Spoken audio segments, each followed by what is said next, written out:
I call to order the regular meeting of the Lakewood City Council of October the 8th, 2012. Will the clerk please call the roll? Murphy. Here. Paul. King. Garraway. Allen. Coop. Kellen. Here. Roybal. Here. Quinn. Johnson. Here. Wickman. You have a quorum. Thank you, and as always, I would like to welcome everyone and thank you again for choosing to take part in your local government by being here tonight in chambers, more than usual. Welcome, everyone. We're also watching us at home on Channel 8, Comcast, or live or archived on the city's website. Please stand for the Pledge of Allegiance and remain standing for a moment of silent prayer. I pledge allegiance to the flag of the United States of America and to the republic for which it stands, one nation, under God, indivisible, with liberty and justice for all.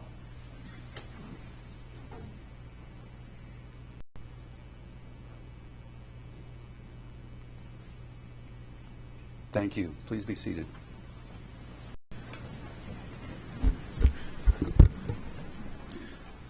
Will the clerk please read item 4 into the record? And before she starts, I would invite members of our Advisory Commission for Inclusive Community, Carol Quinn, Elizabeth Doxey, and Eloy Garduno, to come on down and join me at the dais, at the podium, excuse me. Item 4, proclamation, Disabilities Employment Month.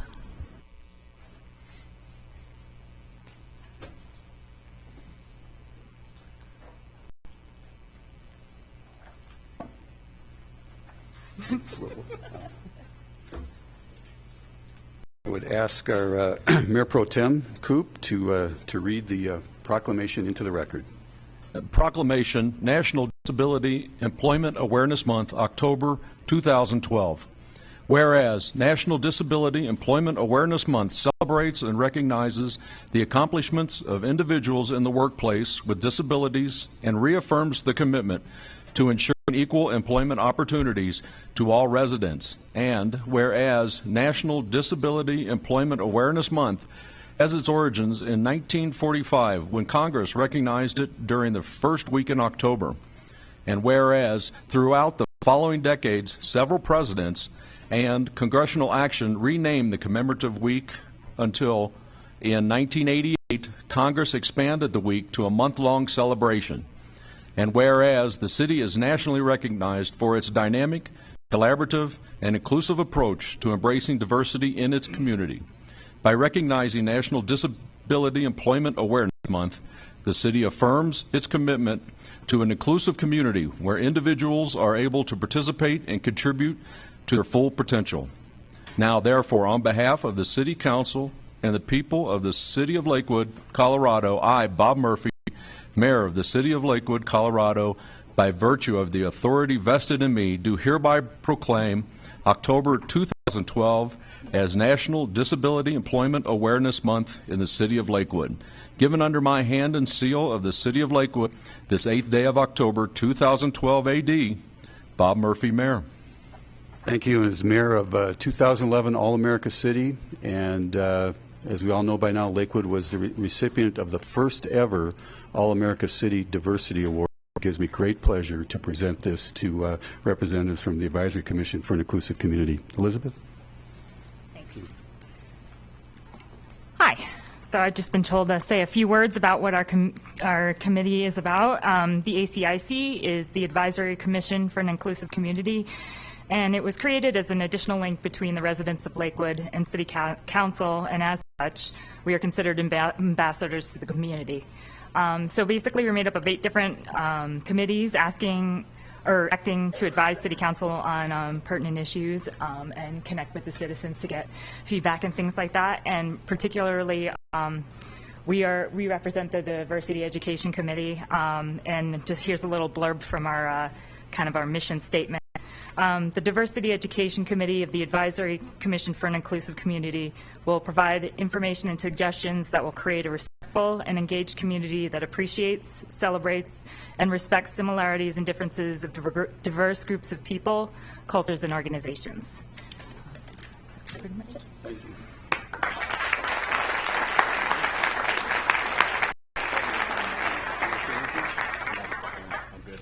Thank you. Thanks, Carol.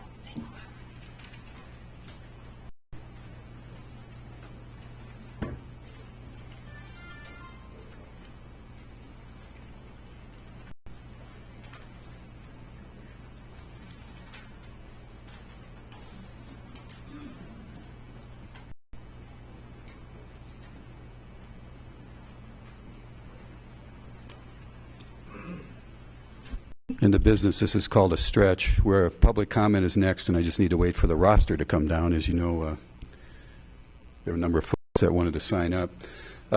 This is the point in the meeting where the public is invited to address City Council on items that do not appear on the agenda. Again, items that do not appear on the agenda. So if you're here to talk about any of the rezoning items, there will be an opportunity later in the meeting to talk about those. All comments should be directed to City Council.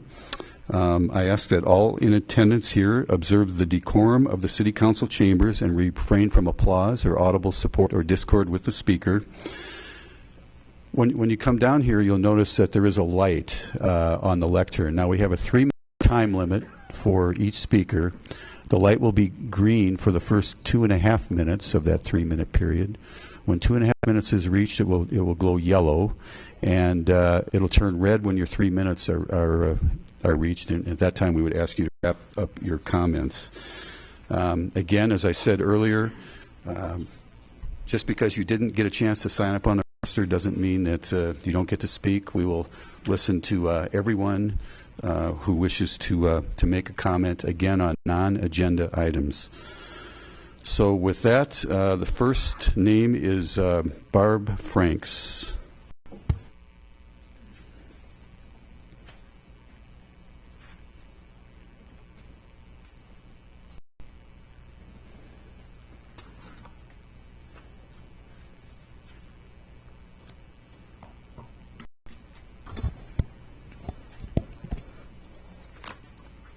Mayor and city councilors, prior to the last city council meeting, I sent an email to each of you reminding you of the mountain of evidence that demonstrates that Lakewood is the rightful owner of 2090 South Wright Street. Evidence which now includes a 2011 letter from the Attorney General's office. I also stated that I expected the city to aggressively defend against Jeffco School's blatant land grab, because not doing so would be a clear abdication of the city's fiduciary and financial responsibilities. Imagine my surprise when a neighbor told me that the city had already, back in August, quietly filed a document with the court disclaiming any interest in the land. Sadly, at every turn, the city has worked against the citizens that they are supposed to represent, often withholding crucial information, disseminating half-truths, and using underhanded tactics. To Jeffco Schools, I want to say, you know the land doesn't belong to you. You've known it all along. As a result of a very fruitful Colorado Open Records request, we now know just how hard you and others have worked to try and take this land from the citizens of Lakewood. Jeffco Schools, your actions send a clear message to the citizen that promises, laws, communities, and the citizens of Lakewood do not matter. But it's not too late to do the right thing and withdraw the quiet title filing and sign the land over to Lakewood. Doing so will go a long way in repairing the district's tarnished reputation. And to those of you in the audience who asked about our cause, please go to 2090coalition.com for more information. Thank you. Thank you. Keith Dameron.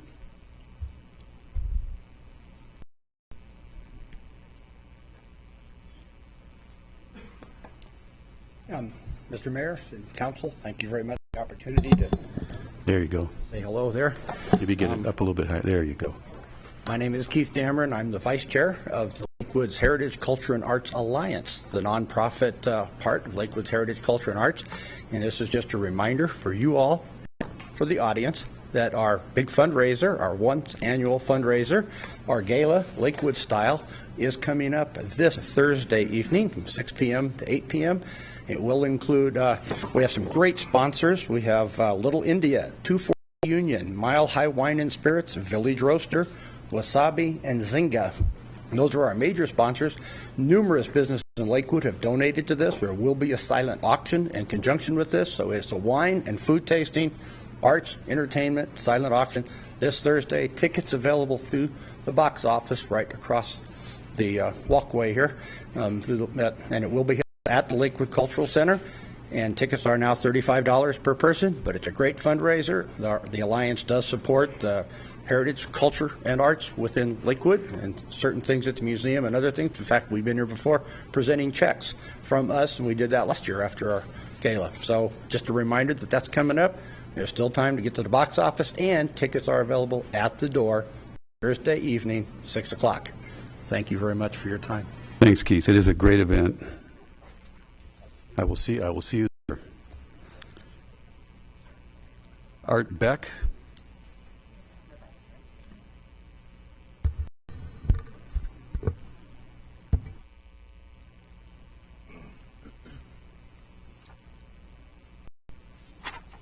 Mr. Beck, oh, there you are.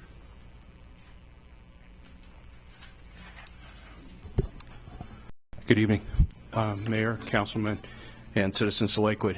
My name again is Art Beck, and tonight I want to talk a little bit about Civics 101. Something has been eating at me for a few weeks now. I was recently rewatching the 10 September council meeting and the video, and I fixed on the point where Councilman Paul mentioned his embarrassment at recent actions and the behavior of the citizens that elected him, as he called him, his neighbors. As before, there were many things wrong with the lineup of facts. Like many, I'm getting tired of all the warped, biased, and politicized characterizations of the issues by the leaders of both the city and the school system. What I find especially disappointing is that this is clearly a land use issue. It has been made into a divisive tool for some hidden goal. An example that he highlighted was that he was distressed about, as he put it, I was especially embarrassed because there was a deaf child in the front area who was probably seeing this through his own eyes as his first introduction to Civics 101, and that he had to see this despicable behavior by those who would take his school away.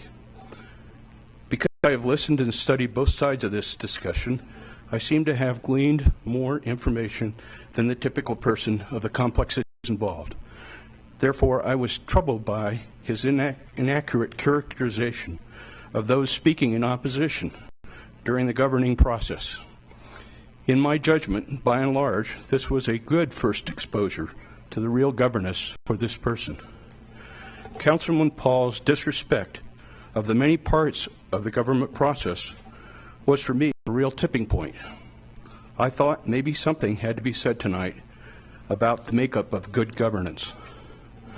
For the old and the young people within this city, and for others in attendance, I am sincerely pleased that this process of public input is part of enabling civic action, even if there often seemed to be a lack of openness to the consideration of any facts not created by others. I am old enough to remember when civics was taught in schoolroom classes and when the proper roles of all the participants in the governing process were seemingly better understood. It would appear that some of today's leaders need a lesson. I sincerely hope that after this is over, all of the people involved will take these points. We the people are part of good governance. Good leaders are willing to listen and learn. When something smells, it may be rotten. It's the citizens' responsibility to insist that the whole truth is shared with everyone. And the government agenda is not always transparent. They don't always own the truth, and they don't always have the right to speak last. And most importantly, nothing stays hidden forever. So leaders should govern on the basis of character and integrity. Thanks for listening to my points in this lesson plan. Thank you, Mr. Beck. Robert Magaha.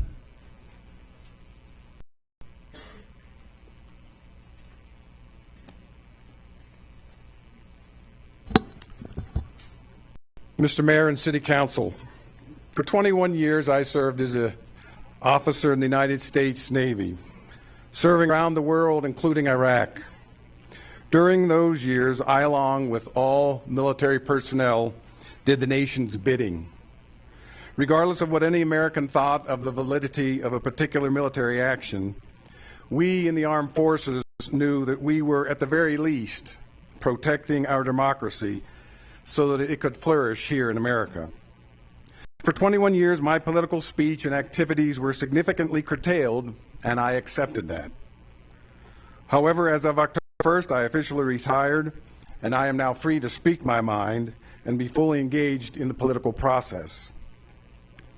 Over these past months, you, Mr. Mayor, and the majority of this council have treated many hard-working, diverse, and inclusive citizens of Lakewood with smug condescension and contempt regarding the 2090 South Wright Street property. There has been and continues to be a total lack of respect for the thoughts and desires of the people you were elected to serve.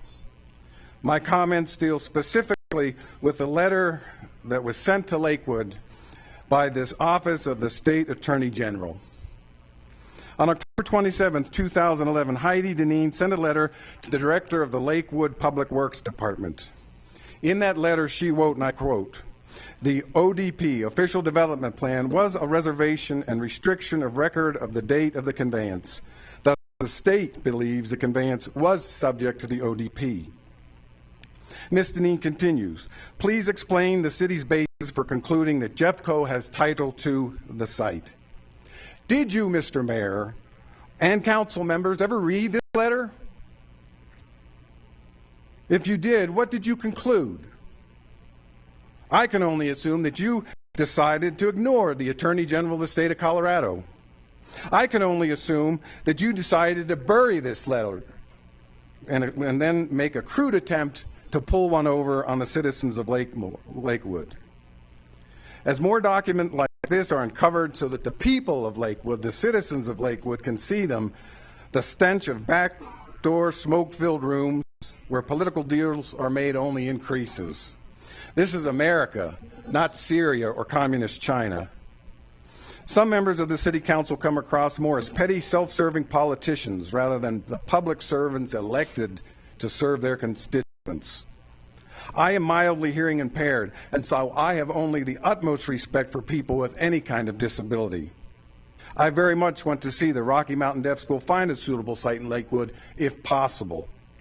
The issue, however, has been one always of keeping an open space that has been one for decades, an open space for all citizens. I'd ask you to wrap up your comments, please. They're finished. They're wrapping up. And I was deeply offended at you, Councilman Paul, when you implied that your Ward 4 constituent was narrow-minded. Mr. Magaha, I've given We you 30 expect seconds. honesty Your and time is up. transparency. Thank you. And again, I would remind everyone, no audible support or discord with the speaker. It's a simple request. The rules of chambers. Thank you. Tamara Magaha, please.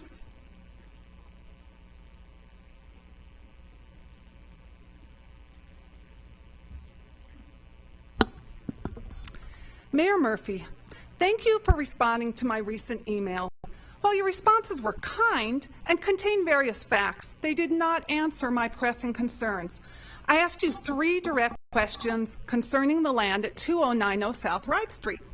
Number 1, why did the City of Lakewood not cooperate in the process written of in the 2008 Jeffco Schools Land Holdings Report? According to this report, this property has a title provision to revert to the City of Lakewood for park purposes. Currently working on a process to transfer title of this site to the City of Lakewood. Question 2, why were people of Lakewood not informed that this process was not going forward? And question number 3, will you as mayor and the City Council declare that Lakewood has an interest in the 2090 property in the quiet title process? Well, I now know that the answer to that is no. But that's absurd. For almost a year, the citizens of Lakewood have been crying out to you with their interest in protecting this property as park or open space land. Who are you representing? We are all aware that the school district needs money, but obtaining money deviously is not the way to do it. Mr. Mayor, you wrote to me in an email that in the quiet title process, an independent judge will verify ownership of the property. I wrote back these words. In order for the judge to make a good decision, he or she must know and understand all the information pertaining to the case. That cannot happen if the City of Lakewood does not stand up for the interest of its citizens. Both the integrity and completeness of the pertinent information are essential for a good and right decision in this process. Mr. Mayor, you and I have had talks about integrity. I've limited my definition of integrity to the information provided in the decision-making process. But I want to expand that definition now to the integrity of the people providing the information. I know that facts that are incomplete or taken out of context can be misleading. These are called half-truths, and they are not truth at all. That's not integrity, it's deception. Another form of deception is concealing information or not telling the whole story. Why was the information contained in the State Attorney General's letter not part of the rezoning or the quiet title process? What other crucial pieces of information are missing in these decisions? I have one last question before I leave tonight, and it's not for the mayor, but for the city council members. The mayor has said he will not stand up for the interest of Lakewood citizens concerning the 2090 property. Will one or more of you, I'm looking at the Ward 4 representatives.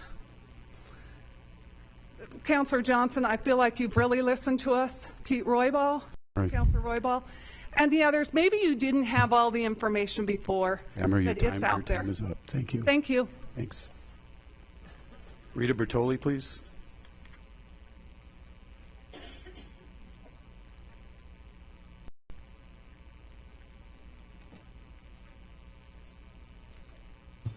Rita Bertoli, 13484 West Oregon Court in Lakewood. Good evening, councilors. It's really nice to see so many active citizens here tonight that care about Lakewood. But I'm here tonight to submit for public record an affidavit to the District Attorney's Office that was filed today in regards to the breaking of statutory election laws by the City of Lakewood. I provided both City Council and the City Attorney ample notice regarding the laws governing removal of signatures from a legal referendum process back in August. Mr. Cox at the time thought very little of this and proceeded without doing any case law research to advise the election official, our city clerk, to allow requests for signature removal to affect petition sufficiency after the petition had been filed. Election rights may not mean very much to City Attorney Mr. Cox, but they are the heart and soul of our American society. And any kind of skirting around them to favor a political agenda is unacceptable and inexcusable when it originates from the City Attorney's Office. I can imagine that the reasoning behind Mr. Cox's decision to violate the Charter and the statutes was to mitigate the sensitivities on both sides of the land use referendum. But if Mr. Cox wants to play politics, he should run for office, not be paid legal counsel for the municipality. His role here is to serve as an impartial judge that governs Lakewood, not scheme to find ways around Lakewood laws. He has no authorization for what he did. Apparently, there's been many mistakes concerning the land on Green Mountain. Mistakes or incompetency, I don't know, I'm not sure. But in this particular piece of the story, no mistake has been made. This was a deliberate, purposeful action to bias the election and prevent ballot access by granting a timing concession to a favored political side. The basis of the law, Mr. Cox himself quoted to me months ago, Title 31, Article 11, dealing with municipal election referenda initiatives, has an enforcement provision overseen by the District Attorney's Office. The District Attorney will not allow Lakewood to set a bad precedent for the several other municipalities under the same jurisdiction, which, by the way, we provided Mr. Cox with all of their policies. Home rule cities can make their own rules, but they have to follow their own rules. When you receive this by email tomorrow, I'd ask that you read this very carefully and carefully consider the consequences of political favoritism. You have as much personal right as anyone to take sides on issues, but when you use the bully pulpit to discredit people that elected you because they can't talk back after you speak, to grant concessions for political agendas you personally prefer, and to use government as dictatorship, You won't be able to catch all the mistakes. It wasn't designed to work this way, and it doesn't work without all of you and all of your staff members serving the public, whether or not you personally agree. They didn't elect you because of your personal preferences. They elected you just to listen. Thank you, Ms. Bertoli. That exhausts the list of those who indicated a desire to speak on non-agenda items by signing up on the roster. Anyone else in chambers? With that, Heather? Is that Heather? Come on down.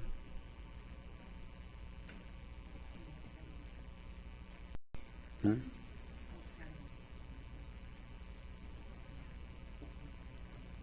Okay. Good evening, Mayor, councilors.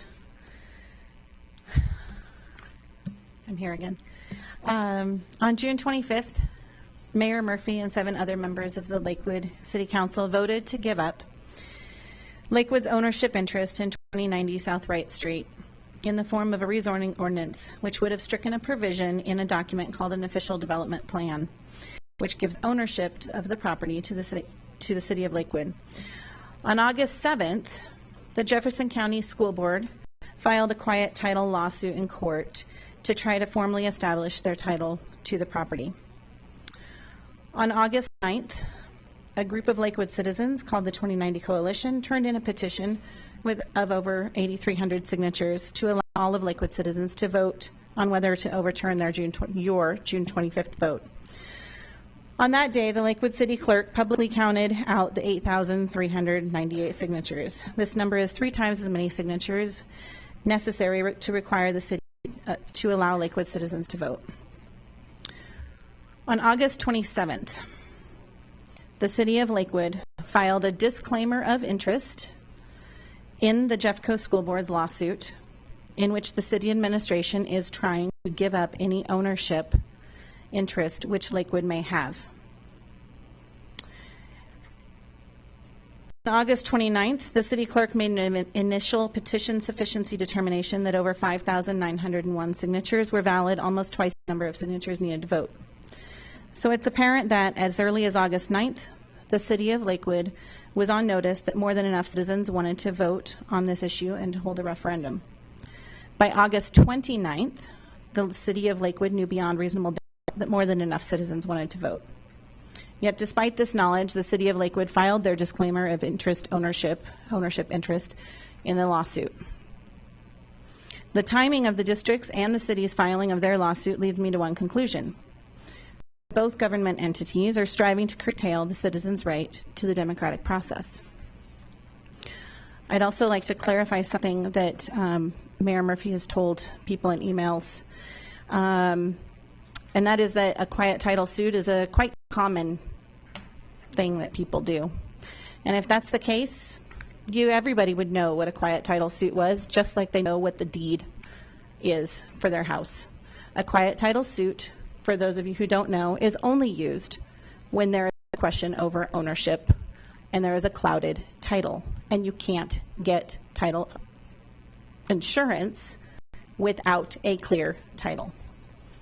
So a quiet title lawsuit is only used when there is a clouded title. Thank you. Thanks, Heather. Mike?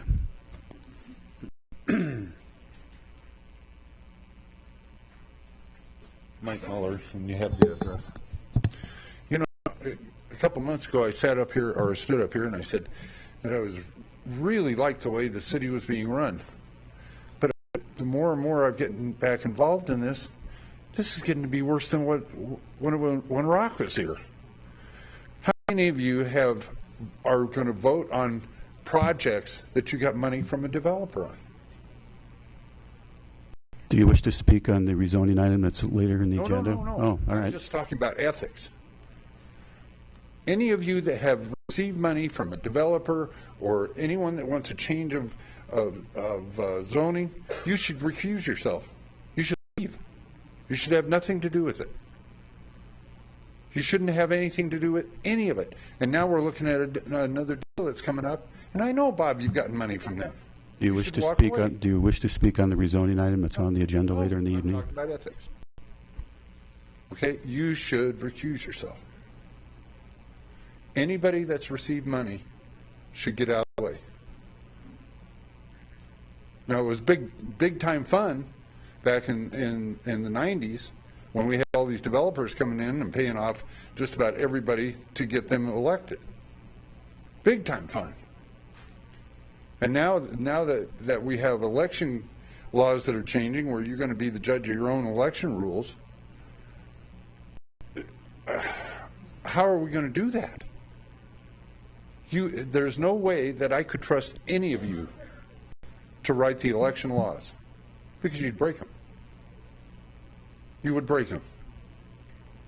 The preceding administration broke election laws all the time. Now, I would love to set up the election laws for you guys, and I can do it because I know the election laws better than anybody in here. Ask the mayor, the old mayor. But it's time to get some ethics and morals back into the election laws and the way you conduct yourselves. Thanks, Mike. Anyone else? All right, with that, I will close public comment. And so, look, the community dialogue on 2090 South Wright Street continues. I would remind everyone that on September 10th, at the request of the applicant, the Jefferson County School District, and pursuant to the wishes of the neighborhood, City Council did rescind the rezoning at 2090 South Wright Street, repealed, the rezoning approval at 2090 South Wright Street. So that matter does now rest with the Jefferson County School District. Secondly, there have been lots of claims about land ownership, et cetera, and I've said it before many times, I'll say it again. Land is transferred by a warranty deed. This warranty deed is dated December 15th, 1977, and it's a transfer of the land from Green Mountain Inc., that's the developer, to Jefferson County School District R1, a quasi-municipal corporation. There is no mention of the City of Lakewood on the deed. Secondly, anybody can go to the county assessor's website, and see this exact same information. The landowner is the Jefferson County School District, not the City of Lakewood. Since the city has never owned the property and never been in the chain of title, this land cannot be dedicated as Lakewood Parkland or open space. Never has been and cannot be. And number three, no, you may not. Public comment is closed. Number three, as community members have requested for some time, an independent judge is in the process of verifying ownership of the land. So obviously the public discourse continues, but the City Council has, at the request of the applicant, repealed the rezoning, and the matter is now with the Jefferson County School District. Will the clerk please read the items on the consent agenda to the record? The consent agenda consists of items 6 through 9. Wait, I'm sorry. Do you want to comment, Tim, on the Attorney General letter? I'm sorry, Margie. Well, I'd be happy to comment briefly on the Attorney General letter. I can tell you that it is something that we received when Public Works Director Hutchison received it.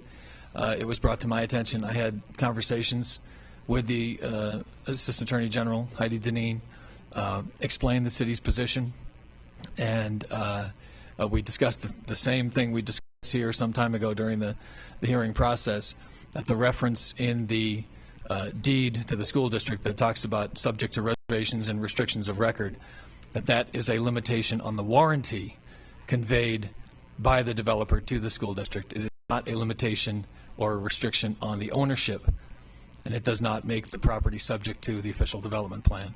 Now, the Attorney General's office concern at the time was the ability to get title insurance because of this perceived cloud on the title because of the existing ODP from 1973. However, the Attorney General's office ultimately allowed the school district to proceed with the application, and the case went through to public hearing.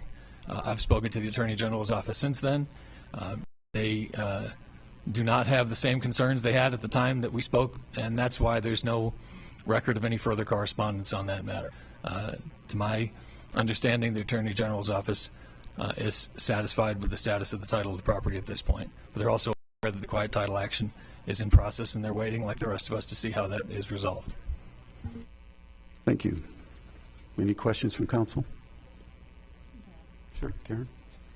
Tim, just to follow up on that, I know sometimes the Attorney General office will issue an opinion as to a legal matter. In reading the letter, was that letter an opinion from the Attorney General's office? No, it was in follow-up to a piece of correspondence that the Attorney General's office had received from somewhere outside the city. It appeared that it might have come from the city, but did not.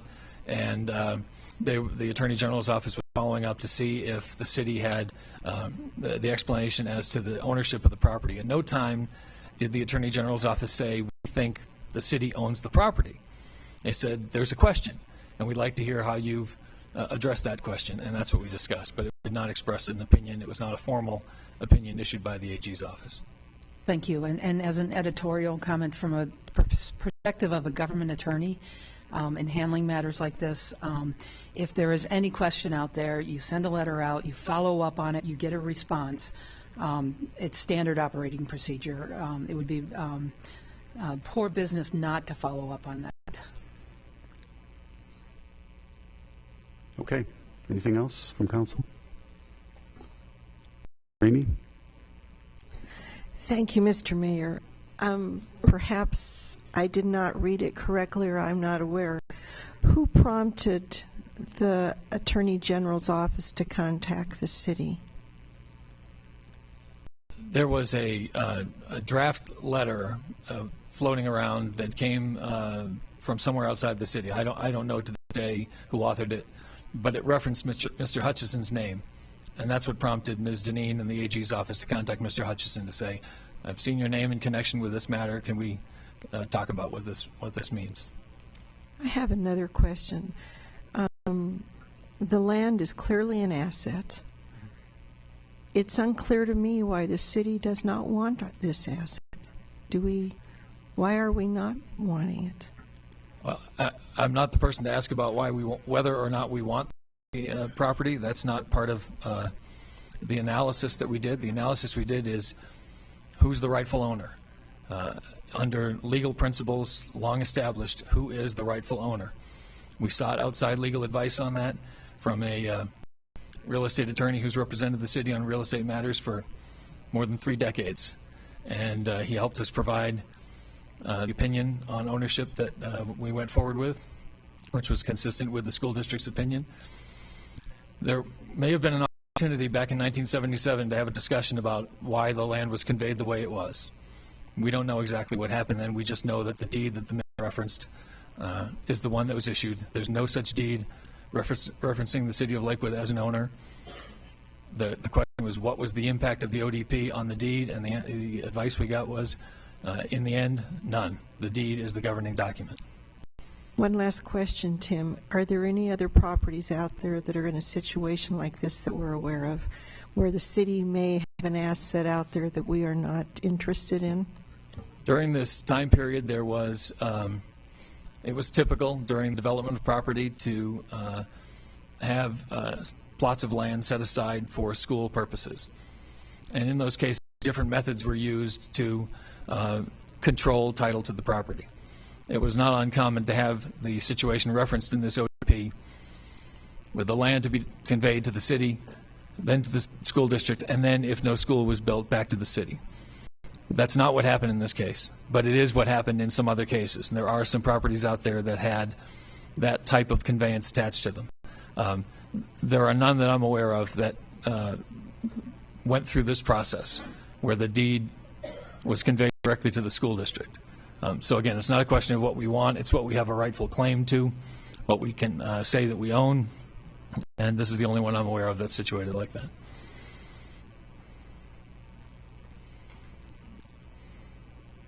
I'm going to make one more comment. I'm going to address this to you and to everyone else. There were some questions or comments made tonight about fiduciary responsibility to the taxpayers, which certainly is one of our charges up here.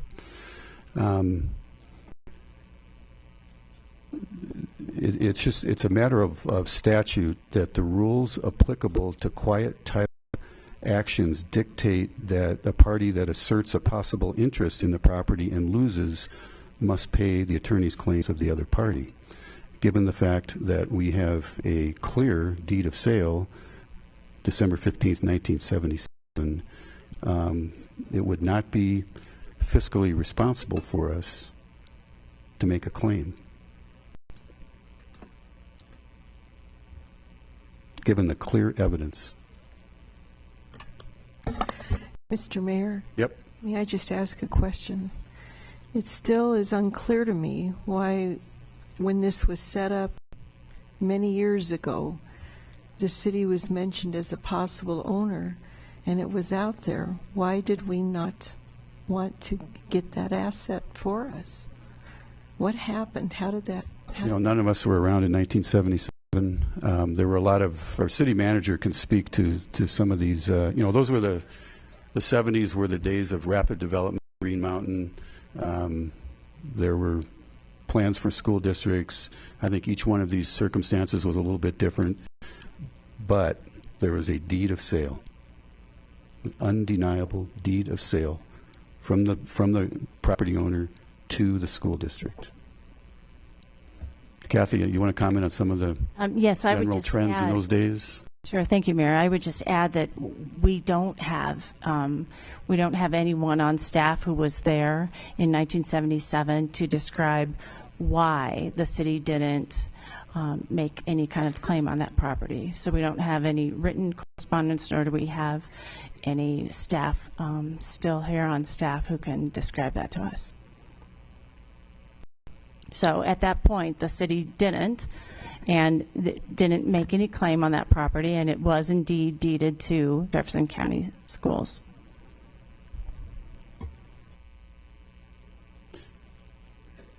Okay. Anyone else?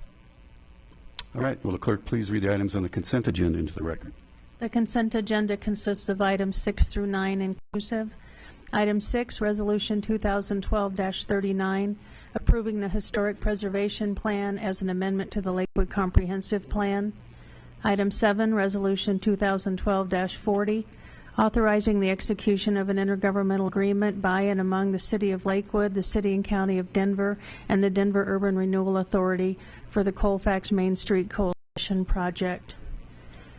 Item 8, Resolution 2012-41, a resolution for approval of A, the Third Amendment to Public Financing Amendment among the Lakewood Reinvestment Authority, the City of Lakewood, Continuum Lakewood Development Company, LLC, and Plaza Metropolitan Districts numbers 1, 2, and 3. B, the First Amendment to the Supplemental Financing Agreement among the Lakewood Reinvestment Authority, the City of Lakewood, Continuum Lakewood Development Company, LLC, U.S. Bank National Association as successor trustee to SunTrust Bank, and the Plaza Metropolitan District Number 1. C, the First Amendment to PIF Collection Agreement among the Lakewood Reinvestment Authority, the City of Lakewood, Continuum Lakewood Development Company, LLC, and the Plaza Metropolitan District Number 1, and U.S. Bank National Association as successor trustee to SunTrust Bank, and D, a written consent to the refinancing of certain bonds issued by the Plaza Metropolitan District Number 1, and E, certain other actions described herein. Item 9, accepting the minutes of the Advisory Commission for an Inclusive Communities Full Commission meeting of August 15th, 2012, and the Lakewood Planning Commission meeting of September 5th, 2012. And item 10, approving the minutes of the regular City Council meeting of September 24th, 2012. Thank you. The use of the consent agenda has been made to expedite council action. There are no first reading ordinances on tonight's consent agenda, so I'll dispense with those instructions. Members of the public will have an opportunity in a moment here to comment on any of the proposed resolutions on the consent agenda, and any council member may request an item on the consent agenda be removed for separate discussion and action under general business, and I believe that is about to happen. So before I open public comment, Councilor Kellen. Yes, I would like to remove item 7 so that I may recuse myself from it. All right, item 7 will be removed and discussed probably much later in the evening under general business. I will now open public comment on the resolutions in the consent agenda. No one has indicated a desire to speak by signing up on the roster. Would anybody in chambers wish to speak on any of the items on the consent agenda? Back for a return engagement. Welcome, Mike. Have any of you received money for your reelection or your election from Continuum? If you have, please recuse yourself. Thank you. Thanks, Mike. Anyone else? All right, with that, I'll close public comment. I'm ready for a motion on the consent agenda. Mayor Murphy, I move for approval of the council minutes for acceptance of the minutes of boards and commissions order all ordinances introduced on first reading to be published in the Denver Post with public hearing set for the date included in the ordinance, and for adoption of resolutions, all of which are included in the consent agenda items introduced into the record by the city clerk. Second the motion. All right, we have a motion and a second. There was a question about the Belmar refinancing. I ask our city finance director, Larry Dorr, to... is Larry here? Oh, there he is. Sitting behind Travis. I didn't see you. If you could just come to the microphone and explain what that's all about, please. Thank you, Mayor Murphy and members of City Council. Once again, Larry Dorr, City of Lakewood Finance Director. Item 8 on your agenda is Resolution 12-41. It consents to the updating of a number of agreements related to refinancing that is occurring on behalf of the Plaza Metropolitan District. That is a quasi-governmental agency that has facilitated the financing of bonds that were issued for public improvements at the Belmar project. You're all keenly aware that the Belmar project has obviously the public parking garages, streets, drainage, and other infrastructure that cost over $100 million to install and operate and maintain. This resolution, again, authorizes the approval of certain agreements, the update to certain agreements. As anybody has been aware throughout the year, interest rates across the world have declined significantly. In fact, earlier this summer, this year, the city refinanced some of its own financial obligations. Businesses, large and small, across the world are refinancing debts at lower interest rates, and no difference. Those districts out there with public debts are also refinancing for lower interest rates. And of course, citizen homeowners are decreasing their interest rates as well as these very unusual circumstances have presented themselves. So this Plaza Metropolitan District has the opportunity to do that as well and save substantial interest costs. This is typical. We, as a city, saw this earlier with the Colorado Mills that also had similar financing changes and so forth. So this is a very typical business commercial level transaction. As anybody who has done one of these refinances knows, there's a lot of paperwork involved, whether it's a homeowner who's refinancing their first mortgage or a business that's refinancing commercial property. So with that, hopefully there's a little bit of an overview, and I'd be happy to answer any questions. Mr. Dorr, will there be a benefit to the taxpayers of Lakewood? Ultimately, there will be a benefit to the extent that there is a lower interest rate. The public improvements will be paid off sooner. And indeed, there will be greater investment overall in the project. That, in turn, will benefit the taxpayers both directly in terms of the interest and bonds being paid off sooner, and then indirectly as an economic development driver. As the project has more funds to invest and improve its overall profile, that will be a benefit to the broader community on an indirect basis. Thank you. Any questions or comments from council on any item on the consent agenda? Councilor Quinn and then Councilor Allen, please. Yes, I just wanted to briefly comment on the historic preservation plan and thank the citizens who worked on that, as well as our staff members. Holly Bem and Roger Wednell are both there. Great job. It's a very well-written plan. As I said at the study session, I think historic preservation is a very important part of any community. Our history surrounds us, and it's really the key to understanding the future is knowing where you've come from. So great job on the plan, and thank you very much. Thank you. Councilor Allen? I just wanted to address Mr. Muller's comment about receiving money.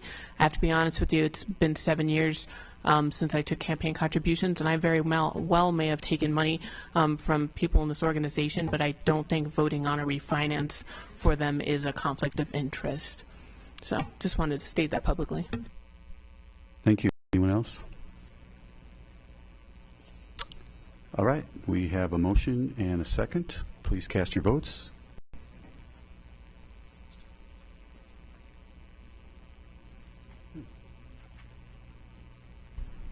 And the consent agenda, excuse me, passes unanimously.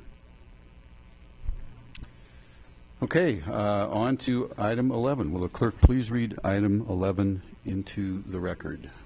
Item 11, ordinance O 2012-20, to rezone land located at 6010 West First Avenue, City of Lakewood, County of Jefferson, State of Colorado. Thank you. I would just remind everyone that this is a rezoning hearing, and City Council has reviewed all of the matters relating to this case in detail, including the staff report and the minutes of the Planning Commission. If anybody wishes to comment, make public comment on this case, we'll ask you to, in a moment, we'll ask you to give your name and address. Sorry. And just state for us, if you would, whether you're at the Planning Commission hearing or not. So, with that, I will now open the public hearing on this item, and I would ask if the applicant is present. Sorry.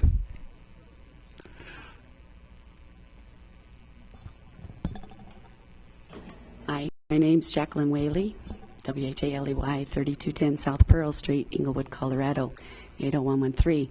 I'm here to talk about the rezoning of the property at 6010 West First. It is my house. I've owned it for the last 10 years.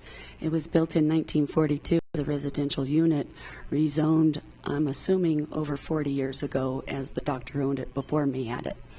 I'm no longer running a business and would like to turn it back to an R1 status.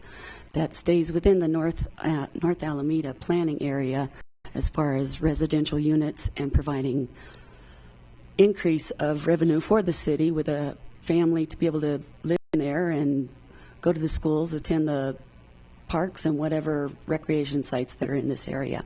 So I would just ask for the rezoning to be back to R1 from C2, I believe it is, commercial, whichever it was.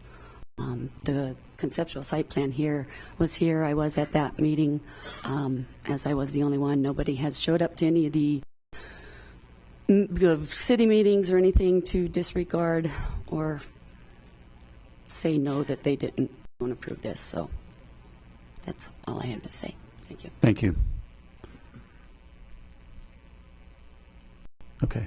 Now on to the staff report. Mark?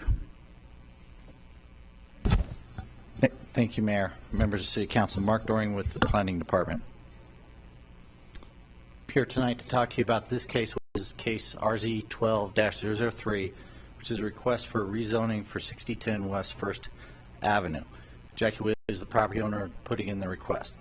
And I'll just clarify a couple of her comments real quickly. She is requesting to rezone from 1C, which is convenience commercial, to 2R, which is small lot residential, in order to allow her to convert the structure from the current commercial use to a single family house. It's not 1R, it's 2R, which is a smaller lot. And at this time, I'd just like to enter into the record the staff report, the zoning ordinance, subdivision ordinance, comprehensive plan, including all of its amendments, as well as any testimony tonight. They will be received. Thanks.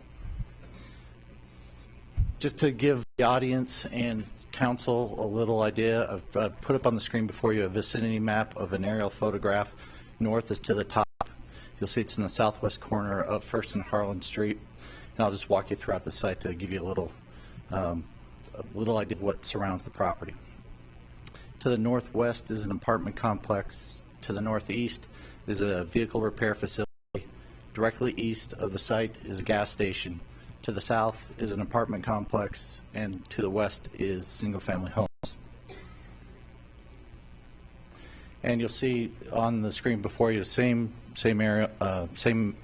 area, but this is the zoning map. You'll see on the pink, 1C is that convenience commercial district, which is really intended for a convenient commercial opportunity in a neighborhood. The applicant is proposing to take her property and convert it to the 2R properties to the west. So she'll have that same zone district, which is immediately west of her property.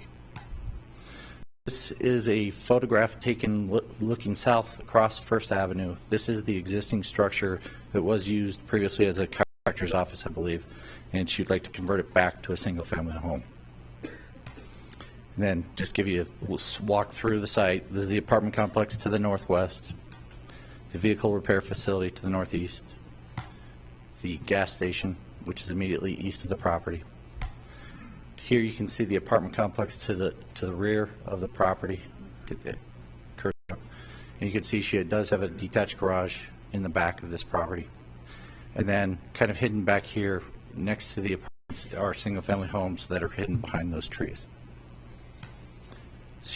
Jackie Whaley did submit a conceptual site plan, and this is on the screen here before you.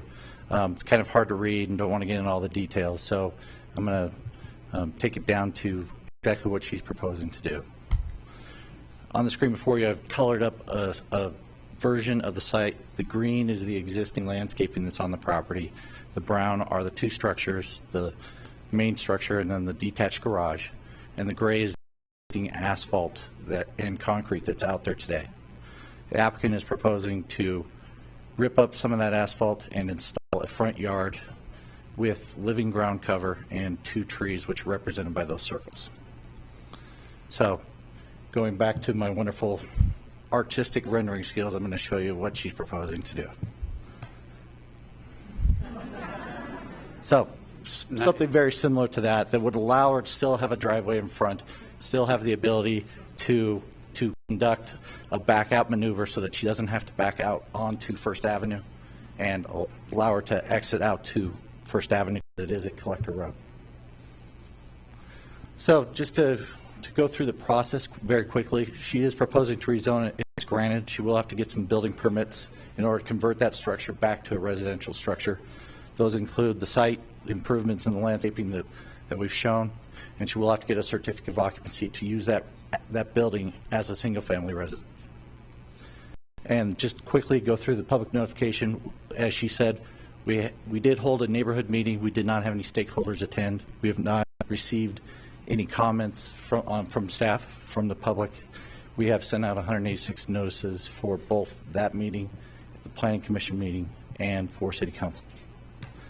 And then just quickly going through the criteria of rezoning, put them up on the screen. I don't really want to bore you with a lot of details, but just to say that we did do the analysis that is required by Section 1777 of the Lakewood zoning ordinance, and we did evaluate each of these criteria and did find the proposed project is consistent and will enhance the residential character of the North Alameda area plan through the proposed landscaping improvements. And therefore, staff and Planning Commission did make the recommendation that City Council approve the proposed rezoning for 6010 West First Avenue. That concludes my presentation, and staff is available for any questions. Thanks, Mark. Thank you. I will now open this for public comment. No one has indicated a desire to speak on this case, signing up on the roster. Is there anyone who would wish to make a comment on this case? All right. With that, I will close public comment, and I am ready for a motion. I move for the adoption of ordinance 2012-20 on second and final reading based on the findings of fact of the Planning Commission dated September 5th, 2012. Second the motion. We have a motion and a second. Any questions, discussion, comments from anyone on council? Councilor Quinn? Yes, I just wanted to say fine job, Mr. Doring, and I do respect your artistic skills. I think that's a... And if indeed we're going to see that additional grass and a couple of trees there, that's certainly much better than pavement. So thank you very much. And this is unusual. I think this is only the second time in all my years on Planning Commission and City Council that I've seen something go from residential, from commercial back to residential. But it's kind of good to see it every now and then. Thank you. Good point. Anyone else? I just, in advance of the vote, want to thank Ms. Whaley for what you're doing, and obviously you worked with your neighbors, and no objection to this. So we appreciate all your hard work. With that, absent any other questions, please cast your votes.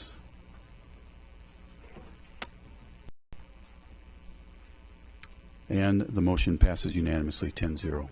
Thank you again.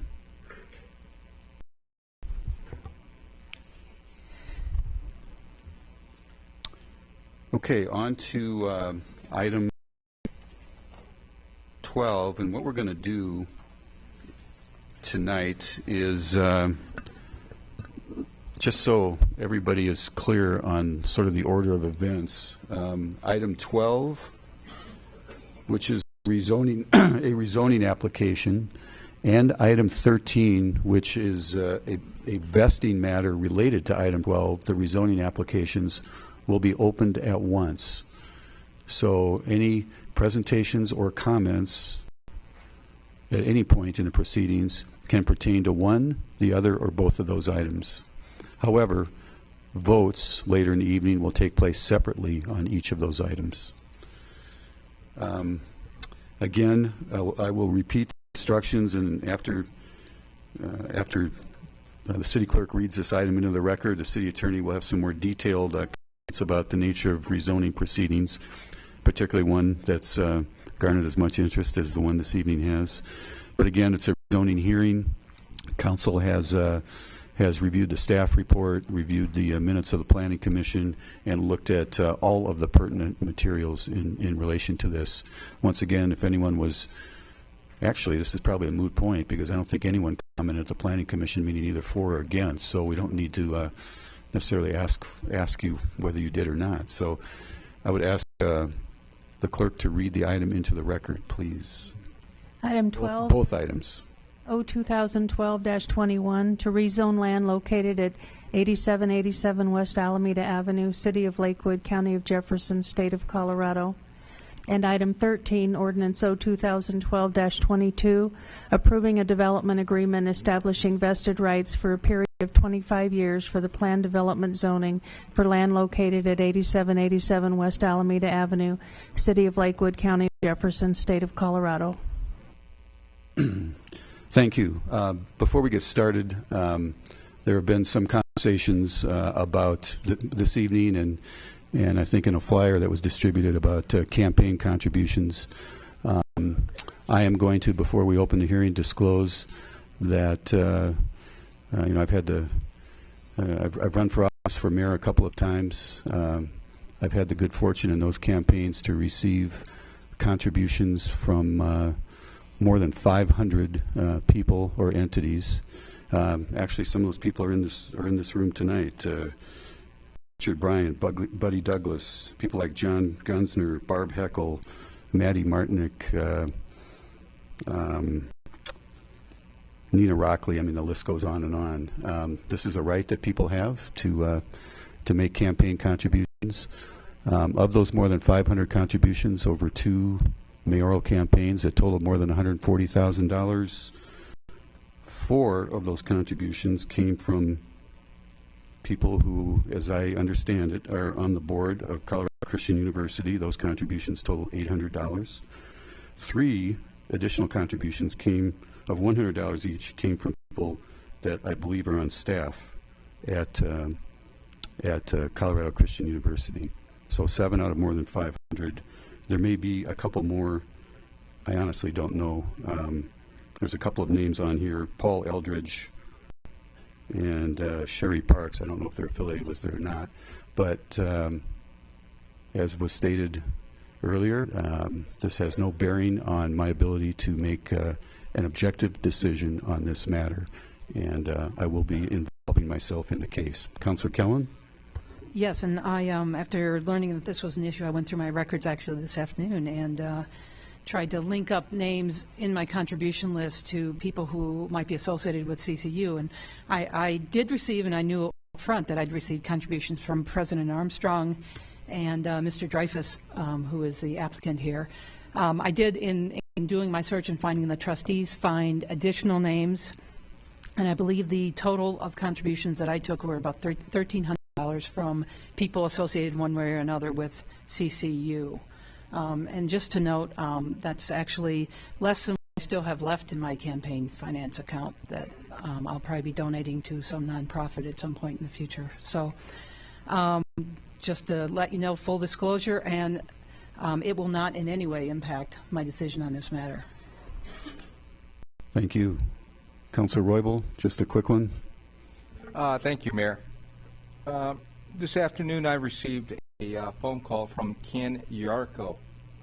Just wanted to let everybody know that Mr. Yarko called me, asked me things about the 20 or the CCU issue, and I explained to him that I couldn't talk to him about that, and we pretty much terminated the conversation.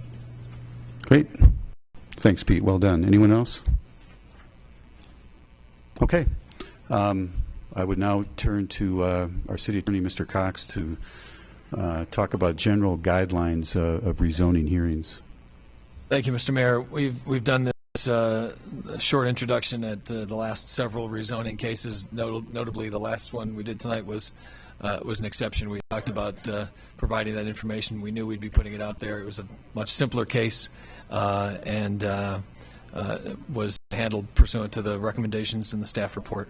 But whenever we have a rezoning, now that they are becoming a little bit more frequent than they had been for a couple of years, we still wanted to give some comments to help guide you a little bit as you make your decision. But we'll keep it brief because you've heard these before not too long ago. For starters, this case did go through a Planning Commission public hearing. The Planning Commission, per our regulations, is the fact-finding entity, the hearing agency, and they can take evidence from any person, any source, just like you can. They've presented their written findings and recommendation, and there has been no legal protest filed to challenge those findings, so the facts found by the Planning Commission are a matter of record. We just remind you, and staff will do this as part of the presentation, I'm sure as well, that there are several things that guide your decision, several standards that you should apply and consider. You'll hear a lot of information tonight about a lot of different things, I'm sure, but the standards that you need to apply are addressed in the staff report. They come directly out of the city's zoning ordinance at section 17.7. And to summarize, you should not approve an application for rezoning unless it is demonstrated that the rezoning would promote the health, safety, and welfare of the inhabitants of the city and promote the purposes of the zoning ordinance, that the rezoning is compatible with the surrounding uses as evidenced by the conceptual site plan, that it enhances significant natural characteristics of the site, and that it complies with the performance-based review process the staff will talk a little bit about. And finally, that the rezoning application is consistent with the goals of the comprehensive plan or that there's been a material change in the character of the neighborhood such that the rezoning would be in the public interest and is consistent with that change or that the property was rezoned in error. So those are the standards. Those are the things you should be considering as you decide whether to approve the rezoning or not. The reason we first started doing this little presentation is because of a case in which there was some extraneous information about issues that are tangentially related to the rezoning but not part of the application criteria that you need to consider. And one of those that comes up periodically is the question of who the applicant is and who the owner of the property will be. The case you may recall in which that came up was a case involving some rental properties. And the issue we addressed then was we're not concerned with whether the property will be owned or rented or by whom it will be owned or rented. We have an applicant. They have an establishment within the city. They apparently intend to continue working within the city. But the question before you is whether this land use proposal is compatible, consistent, and all those other standards we talked about. Because, as you've been told many times before, at any time after the rezoning application goes through, if it's approved, the property can be sold to somebody else. So it's the uses and the densities that you're looking at as opposed to the reputations or track records or expectations of a particular applicant or owner. That is the gist of what we wanted to present to you. If there are questions, I'm happy to answer them, and then we'll turn to the applicant. Thank you. Any questions from City Council? I know we've done this many times, kind of run through the rules of the game, so to speak. All right. With that, is the applicant present?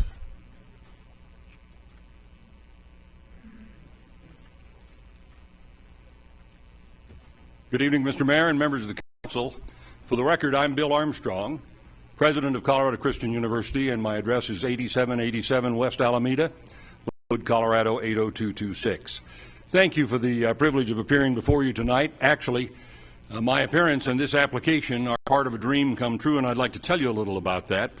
But first, by way of introduction, let me explain that I am accompanied tonight by the Chairman of the Board of Colorado Christian University, Gary Armstrong, the Vice Chairman, Kaylin Fody, Trustees Hal Kraus, Chick Lee, and Terry Constantine, and by quite a number of the members of the faculty and professional staff of the university. So far as I know, none of these plan to present, but I will call in a few minutes on Shannon Dreyfus. Shannon is a graduate of Duke University and of the University of Denver, where he earned a master's degree. At Duke, he became a civil engineer, came to Jefferson County, worked as a civil engineer in Jeffco, and then went on to go to Cherry Hills Community Church, where he was instrumental in the construction of that wonderful facility there, and then moved across the street to the Associated Valor Christian High School, where he was the leader, really, in building one of the great schools in America. Also presenting for us tonight will be traffic engineer Chris Fashing of Felsberg, Holden, Uleveg, who may be known to some of you here on Council. With us and ready to answer your questions at an appropriate moment are legal counsel Tom Raganetti, Phil Fawson, an architect from the firm of Davis Partnership, and Phil Kriebel, a civil engineer with Martin & Martin. Ladies and gentlemen of Council, I particularly want to acknowledge with appreciation the professionalism and courtesy of the Planning Commission and of your professional planning staff during the nearly 1 year that this application has been in development. Colorado Christian University began 98 years ago. It was called Denver Bible Institute, and it started up in rented quarters, one room, with 2 students and 1 faculty member. And during the years of the 19-teens, 20s, 30s, 40s, and 50s, it grew fairly large, hundreds of students, and quite influential. It gained stature and recognition, and at some point, it was renamed Rockmont College, a name familiar, no doubt, to many in Lakewood, Colorado. Along the way, other institutions were born and merged into what was then Rockmont, including most notably Western Bible Institute, Denver Baptist College, and others. And in its present form, Colorado Christian University came into existence after the merger of several institutions about 25 years ago. CCU, or what was then called Rockmont, came to Lakewood and to the property we occupy near the corner of Alameda and Garrison about a half a century ago. I don't know exactly how many students were enrolled at the time, but it was 200 or 300, I expect. And over the years, it has gained in stature, in academic excellence, and in many ways has emerged as a fine university. As you might imagine, CCU makes a fairly significant contribution to the economic life of the area. Our total revenues are $66 million this year. We'll pay out $8 million in scholarships, salaries and benefits of $28 million. Our capital expenditures in a typical year, that is a year when we're not building a new campus, are about $1.5 million a year. In preparation for this meeting and for the development which we hope will follow, we have expended approximately $5 million for land acquisition, engineering, architecture, environmental, and traffic studies.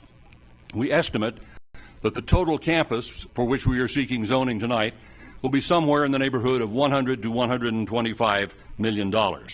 Phase 1, which is really relocating the entrance and the road network and cleaning up the easements and landscaping and site development and all of that, and construction of the first academic building of 43,000 square feet, will cost, we estimate, about $26 million. We hope it will begin actually within a few days if we're approved tonight. The first steps will begin. The steel will start to come out of the ground in February, and we hope to move in towards the end of 2013. In any event, it is our earnest hope to be moved in and ready to go by no later than October of 2014, which will be the 100th anniversary of CCU. Now, the economic impact of the university is fairly significant, we think, but what's more important is the intellectual, spiritual, and cultural impact on Lakewood. First and foremost, about 26% of CCU's 300 full-time faculty and about 600 affiliate faculty live in Lakewood, Colorado, and we think they make a very special contribution to the thought and cultural life of this community. We offer 13 sports. We field 13 Division II teams, many of which are actually followed avidly by residents of Lakewood, Colorado. One of our teams, our women's basketball team, last year brought home the first national championship to our school in the 98-year history of CCU, the NCCAA Women's Basketball Championship. And for those who are interested, Coach Hayes tells me we're going to have an even better team this year. We routinely bring famous speakers to the campus. We have debates on policy issues on such subjects as global warming. Next week we're going to have one on a matter which will be the subject of a ballot issue here in Colorado. Should marijuana be legalized? Last week, as you will recall, the University of Denver hosted the national presidential debate. Well, Colorado Christian University at our music center hosted the live presentation on the most watched national television network of the post-election analysis and focus groups. And so our university and Lakewood, Colorado, was on national television 5 times before an audience that we estimate to have been 10 million on each occasion. Our academic programs are gaining rapidly in national recognition, and on some occasion, if the council would let me, I'd like to come back for 4 or 5 hours and really tell you all about it. In lieu of that, I want to tell you just one thing. Tomorrow, October 9th, 2012, it will be announced from Washington, D.C. that Colorado Christian University has been named just one of 21 universities in America out of 1,070 that were studied to be given an A for our core curriculum by the American Council of Trustees and Alumni. What they look at is, well, the title of the study actually is, What Will They Learn? ACTA does this every year. Last year we got a B, and we were pretty proud of that. This year, we are one of only 2 schools in Colorado out of 17 that were studied that got an A. Everybody else got, I think there was 1 B, and the rest are C's, D's, and F's. 21 out of 1,070. In academic programs, sports, music, debate, cultural events, we are growing stronger, gaining in national reputation. But frankly, though we aspire to be a great university, we've gone about as far as we can in our present facility. In many ways, it's a charming facility. It is pleasant to be on our campus. But the fact of the matter is we do not have enough square footage. We don't have the quality of facilities that we'd like to have. Some of our buildings still have wheels under them. They started their lives as temporary buildings or modulars, and they've been in place for a long, long time. They're tired, and they need to be replaced. The reality is that some of our faculty and staff work in offices that are so small they have to step outside to change their mind. We have 3 or 4 people in space that would be cramped for a single person. We want to have the kind of university that we really believe that we are called to offer, and which will be an enormous credit to Lakewood. The need for a new, bigger, better campus has been evident for a long time, at least for a decade, really for 20 years.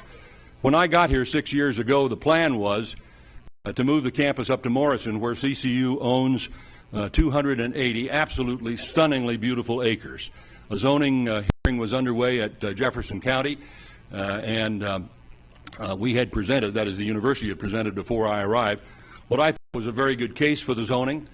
But when I went up and took a look at that property, beautiful though it is, I said to myself, this is not where the university belongs. This is not where CCU should be. It's beautiful. For some university it might be right, but we need to be in the action. We need to be in the city. We need to be engaged. We need to be in the thick of things. And so I asked the Jefferson County Board of Commissioners to withdraw our request to make it 100 acres of campus and 180 acres of residential, and instead to zone it all for residential, which in due course the Jefferson County Board of Commissioners did. Then we started to think about where would we like to be? What would we like to have our campus look like? And where would we put it? Well, I ended up looking at 46 specific pieces of ground that were offered to us, 13 of them very, very seriously, and 6 of them very, very seriously. I mean, we looked at soil tests, underground formations, traffic studies, and all kinds of things. And in the 6, there were several that were very, very desirable.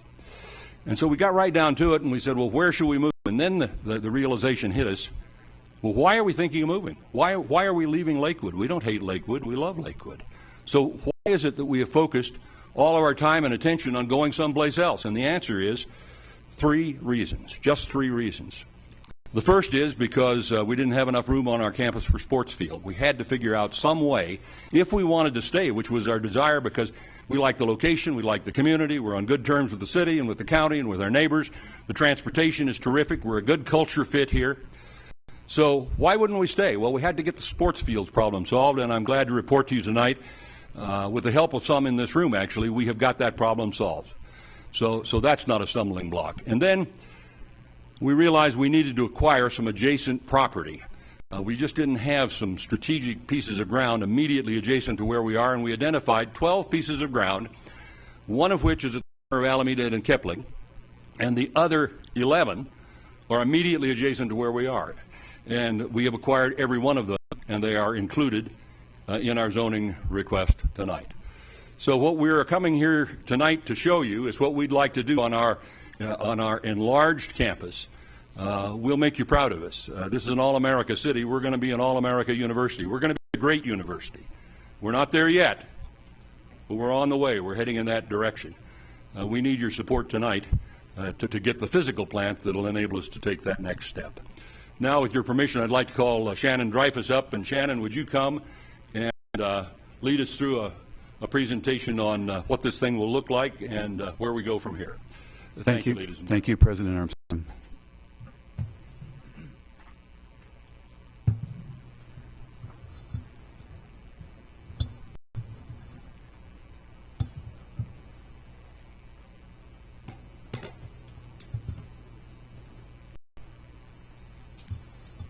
Mr. Mayor, City Council, thank you for the opportunity to come speak and present. It's an honor to be here, and thank you, President Armstrong, for your kind words. First, I want to introduce our need and build a little more on what the President said. We've had a tremendous change in the conditions and circumstances on our campus. As the President mentioned, we have temporary buildings, we have small buildings, and our university has continued to grow in complexity and excellence and occupancy. We are currently constrained by the current square footage that's allowed on our property. Our buildings are not adequate. The quality, the size, the utility, the use of the university. Universities grow and evolve and change over time. For instance, 20 years ago, you wouldn't even need an internet cafe. No one would know what that is. And now, 20 years later, you don't need one again. So what we are coming before you to ask for is rezoning to allow our university to rebuild one building, 2 buildings at a time over many years to provide a better tool for education to become a great university. We're also asking, because of that time horizon, for a vesting right for 25 years. And we can talk more about the need for that, but the university has a unique funding situation in that we raise funds. We don't develop like typical developers, and so we need that longer time frame so that we can effectively build our buildings at the high level and quality that's demanded. Before I go into our specific plan, I'd like to talk some about the process that we've engaged in over a year ago. We did quite a bit of neighborhood outreach in the community long before we ever established our pre-application with the city. This is a map I think most people are familiar. Make sure the right mouse. This is Alameda right here, Garrison Street running north-south, and Cody Street over here. CCU shows up right here in the middle in the blue. And just real quick, I'll run through the neighborhood organizations that President Armstrong and I reached out to the leaders of these organizations as individuals to give them the history, tell them what we hope to do, and then we invited each of these groups to our campus, as I mentioned, long before we ever submitted an application or even had a drawing to show them. The Mid-Lakewood Civic Association, located north of campus, the Bonneview neighborhood northwest of CCU, the Westford Condominium Millennium Complex, which is directly adjacent to the university and who gave us some very good input as an adjacent neighbor. Alameda Homes to the southwest, West Alameda Heights immediately to the east, and also Villa West across Alameda. Our informational meetings. We met with several neighborhood HOAs on many occasions, individually with their leaders and then with the groups over time. And throughout the entire process, I stayed in touch with each president of the HOA or leader, making phone calls, just checking in throughout the entire summer. Our first meeting was over a year ago. We invited people to come to CCU on September 20th, September 21st, September 29th, October 12th. So throughout all last fall, as we were putting together our plans, we were taking input so that we got good feedback from our immediate neighbors. As we submitted our formal our pre-application to the City of Lakewood on December 15th of last year, we had our first required meeting. We followed the requirements of the Lakewood planning staff by mailing out notices and hosting that meeting, and Lakewood ran the meeting on our campus. At that point, we showed our plan and listened very carefully, and we'll show you the plan that we showed them. And we got some very, very positive feedback that, frankly, made some significant improvements to the quality of our master plan and also our ODP request. On April 4th, we were invited to the Alameda Gateway Community Association. Their meeting at the Learning Place just east of here. Totally different crowd of people, and we were able to present our plans there and take questions and get feedback. And then a unique thing, on April 24th last spring, we had a second required meeting. And one of the things you're going to see in our plan is a bridge across Divinity Reservoir. We're not asking for approval for that. That's a separate special use permit process. But as part of that application, we had a required second neighborhood meeting. Similar mailers went out, and we got very little feedback actually on the bridge, but we took that opportunity to show our revised plan to many of those same neighbors that showed up. I suspect they weren't interested in the bridge, but were more interested in what changes we might have made, and we shared those. The improvements. Let me just walk through some of the improvements that you will see. We show you the plan. The building use and adjacency. Lots of comments from neighbors. As you know, we have some neighbors that are quite close to our property lines. Probably the single best piece of advice we got was our event center. We've relocated that event center further from the neighbors to the south and east, and as a result of that challenge, we made some fundamental changes, and it really, really improved the overall massing on the academic side of our campus. The residential zone.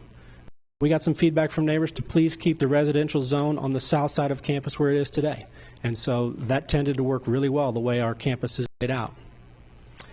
In planning areas, as President Armstrong mentioned, we have acquired some adjacent properties, and much of that adjacent properties and much of the parking that we've put on our campus is going to create a separate planning area with different restrictions on development, but it really acts as a very effective buffer zone between the core of the university and the surrounding neighborhoods, primarily to the north, northwest, and east. Water quality environmental improvements. Everyone, I think, is aware of Divinity Reservoir. It's a regional detention pond that was improved several years ago. We have no intentions whatsoever of altering the utility that pond provides to all the regional stormwater management. We hope to improve the boundaries of that lake so that it's much more of an amenity to both our campus and the community. Parking.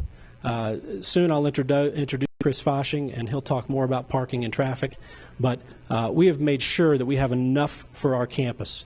And the way our campus is going to be designed in the future, the parking creates quite an effective buffer, especially, again, to the neighbors to the north and some to the east. And then traffic. We've done quite a bit of rerouting on our main road for the infrastructure in Phase 1. It improves the main campus drive. I dare say if you enter our campus today off of Alameda, it is quite circuitous, unplanned, not very safe if you tried to go from the south side of our campus to the north. You'll see a plan tonight that tremendously improves that from a safety circulation standpoint, but more importantly, we feel like it relieves some traffic burden from the western intersection of Cedar and Garrison. And you'll see the plan is very clean, and it will be able to route traffic back out to Alameda, and it really supports the event center, as we mentioned earlier. Finally, we heard loud and clear, and our plan does not create any access to Bayard Avenue to the north. Today, there's a fence. There's no permeability at all between the university and that neighborhood to the north. They were quite concerned about traffic, about parking, about noise, and our plan does not allow for any direct access onto Bayard. Now, if I may, I'd like to walk through our plan.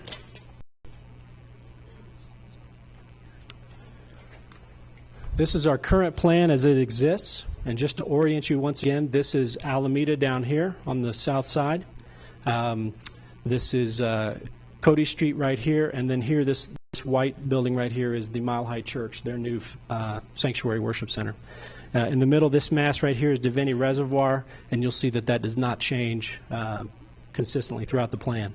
Just one thing to note is these 4 buildings in red are current residence halls, residential buildings, and those are relatively new, in good shape, well-liked by students, and we intend to keep those in place as we move through.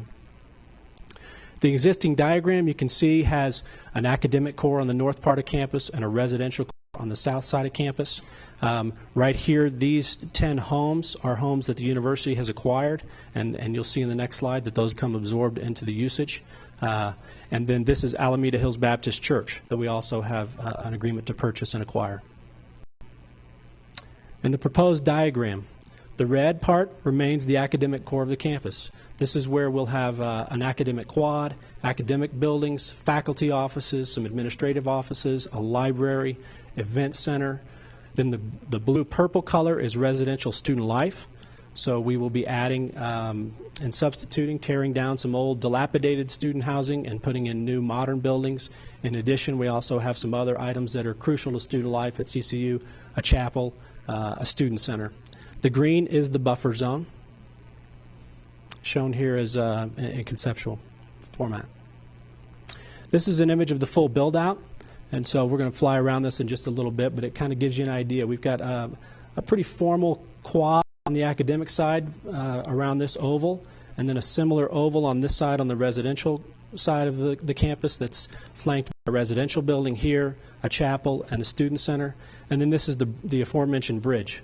And again, we're not talking about the bridge tonight as an approval item. It's a totally separate application that we'll be pursuing. This is just a sheet from the ODP, the official document that shows our plan in context in the drawing, showing the planning areas A, B, and C that are not in color. And then here is just a simple blow-up of that.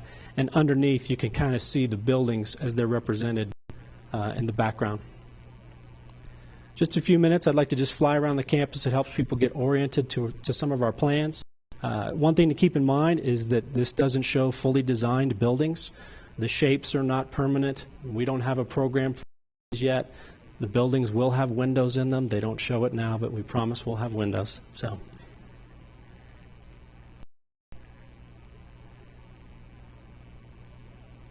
So this shows, again, the main entrance off of Alameda here gets redesigned. It's a much grander entrance, much safer. We have two exiting lanes.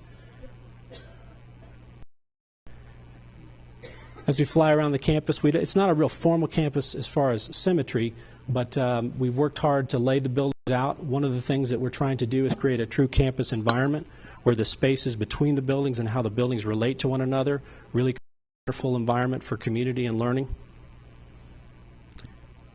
Here we are looking back to the southeast.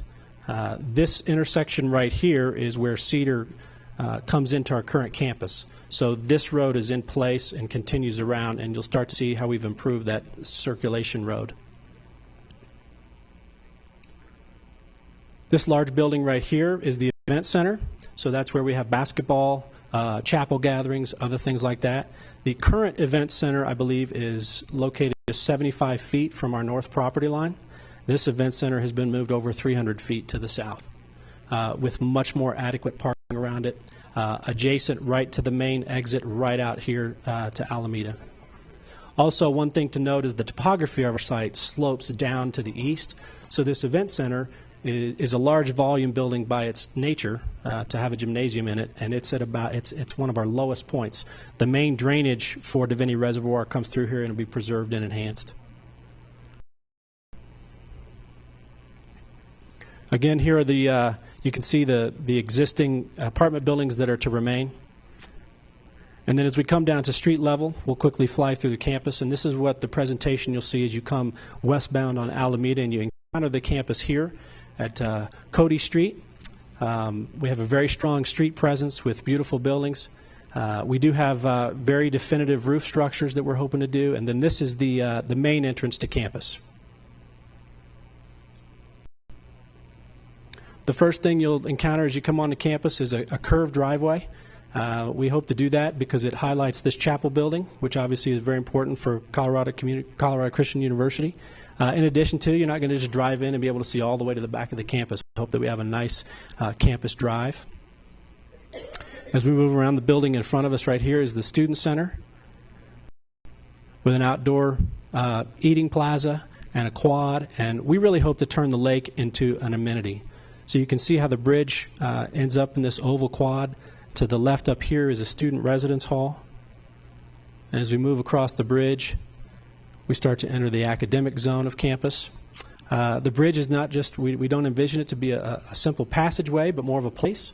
Again, not fully designed, but we hope that it becomes a very central social part of our campus property. As you come to the academic side, again, a very well laid out quad, not necessarily formal, not necessarily symmetrical, but obviously a well thought out plan.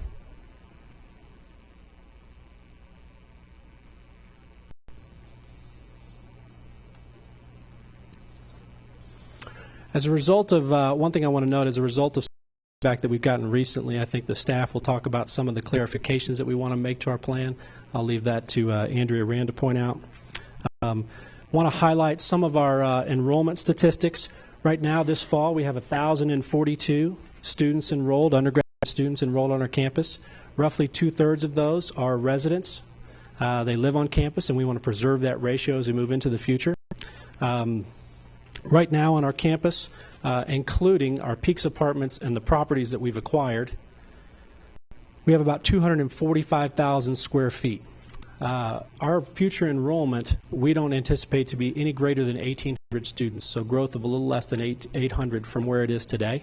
But our ODP, we're requesting 700,000 square feet. So while we are increasing our square footage by a large amount, the student population is not quite doubling. What that really does is give us more gross square footage per student, roughly a 65% increase, which I think speaks to the quality that we want to increase and provide for the students of the university.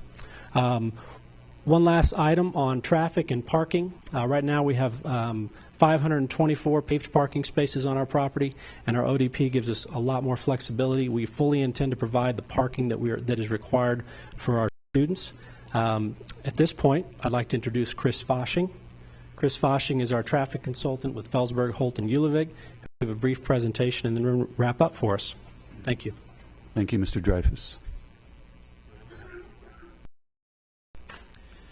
Hey, good evening, Mayor, members of Council. For the record, my name is Chris Foshing, F-A-S-C-H-I-N-G, and I'm with the firm of Felsberg, Holt, and Ulevig.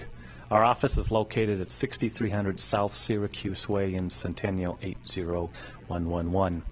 What I have tonight in terms of presentation is really an executive summary of the traffic and parking work that we've done. Traffic was an item of discussion at the Planning Commission hearing, so we thought it wise to maybe say a few words about some of the traffic impacts as part of the presentation.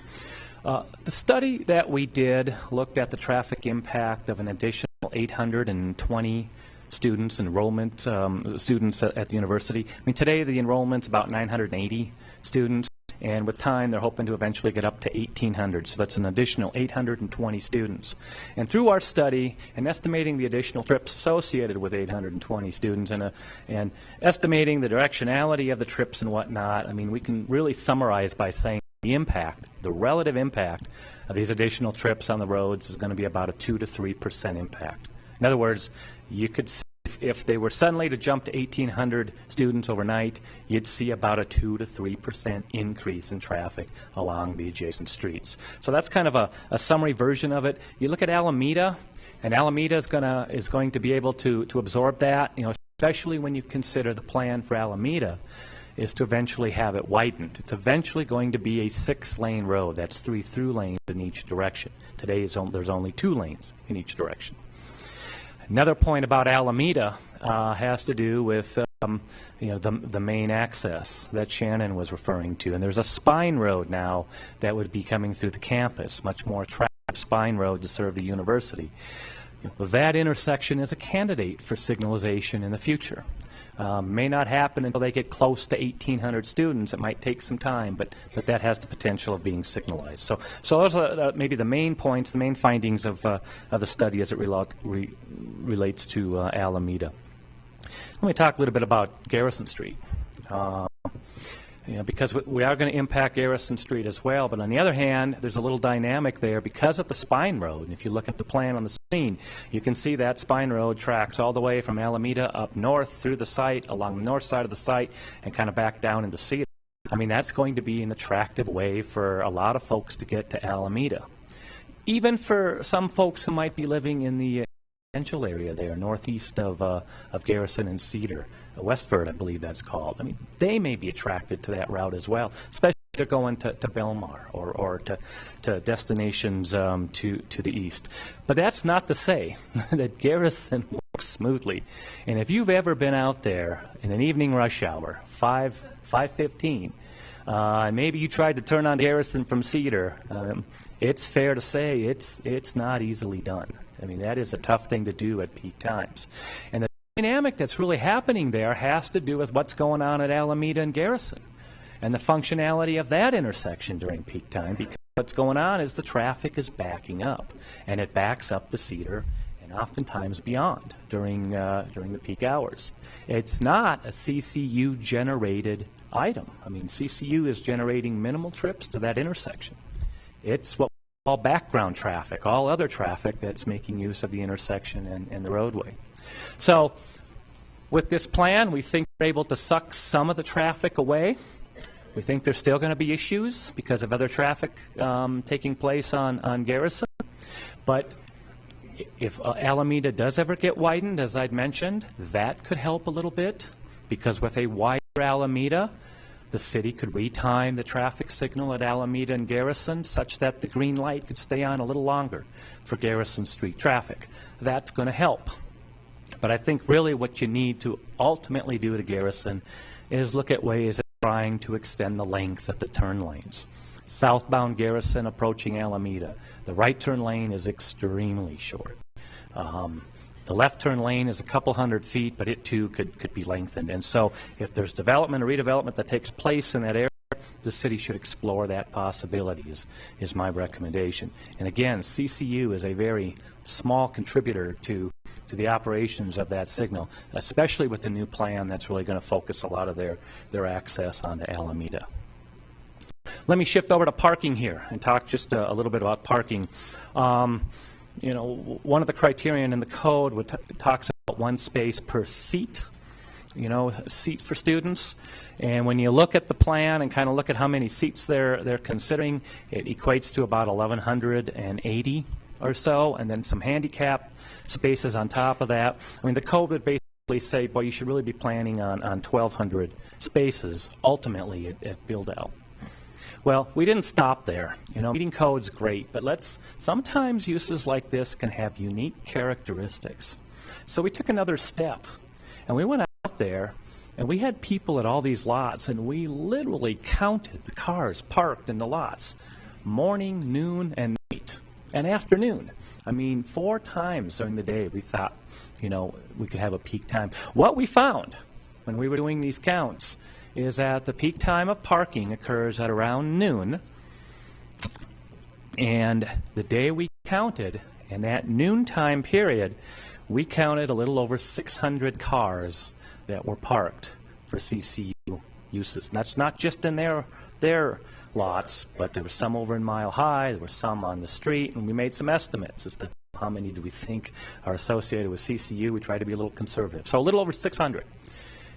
And so if you look at that demand today and maybe relate it to the enrollment, 600 to almost 1,000 students, or 6 cars of demand at peak per 10 students enrolled, and apply that to the 1,800 enrollment that they're ultimately hoping to get to, you come out with about 1,100 spaces needed.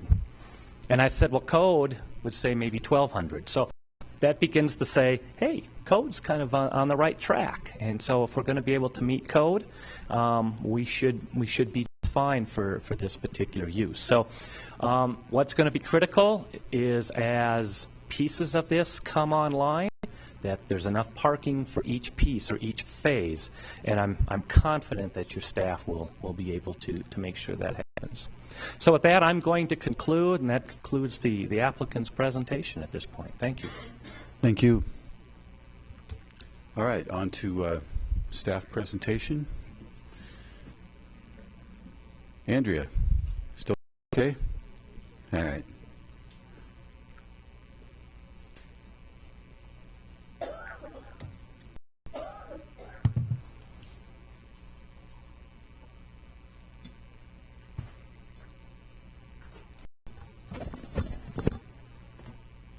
There's a couple different up here to work. All right. Good evening, City Council. I'm Andrea Rand, a planner with the Planning Department, and I'd like to enter into the case record 2 cases, case RZ 12001 and VS 12001, and all of its associated documents and testimony tonight. And I'd also like to enter into the record the Lakewood Subdivision Ordinance, Zoning Ordinance, Comprehensive Plan, and all of the amendments. They will be received. Thank you. Tonight I'm presenting 2 cases to you tonight, both related to the Colorado Christian University. One is a request for rezoning, and the other is a request for vesting. As you mentioned earlier tonight, that will require 2 separate motions and 2 separate votes. The property address for both of these cases is 8787 West Alameda Avenue. The first request before you tonight is to rezone property that is a planned development, 3R, 4R, and 5R with conditions, to a new planned development zone district to accommodate a campus expansion.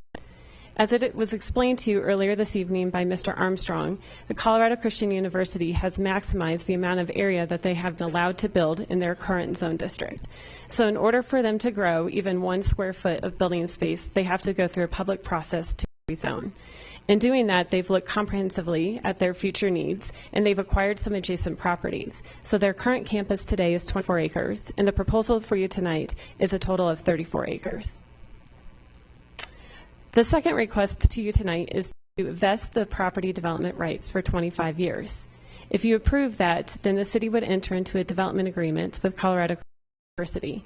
And basically that says that the city cannot legislatively rezone their property for 25 years. This is to allow CCU the assurance that they can phase their campus development over the time frame they see necessary to build their entire campus under the same development regulations. The first step of the process was to submit a pre-planning application. That application was submitted last November. Then CCU held their one and only required neighborhood meeting was held in December of last year. Both the rezoning and vesting applications were presented to Planning Commission on September 5th this year, and the Planning Commission recommended by a 7-0 vote approval to City Council. Both of these are being presented to the City Council tonight for a final decision. If these are approved, then there are several other steps that CCU must go through. One would be a site plan for each phase of development. That site plan would review the final engineering, architecture, landscaping, and site layout, and that is an administrative decision. In addition, CCU will have to replat their property so their lot lines adjust and are removed in accordance to meet their new development plan. And then finally, CCU would need to go through a special use permit process application, and that is for the bridge across the Vinnie Reservoir, and that would be presented to Planning Commission, who would make that final decision. CCU is highlighted on the map before you in pink, and it's just about a half a mile west of where we are tonight along Alameda Avenue on the north side. It's east of Garrison Street and south of 6th Avenue. On the screen before you is a zoning map. Each color represents a different zone district. The CCU boundary that's being proposed is outlined in black, and as you can see, right now it incorporates a couple different zone districts.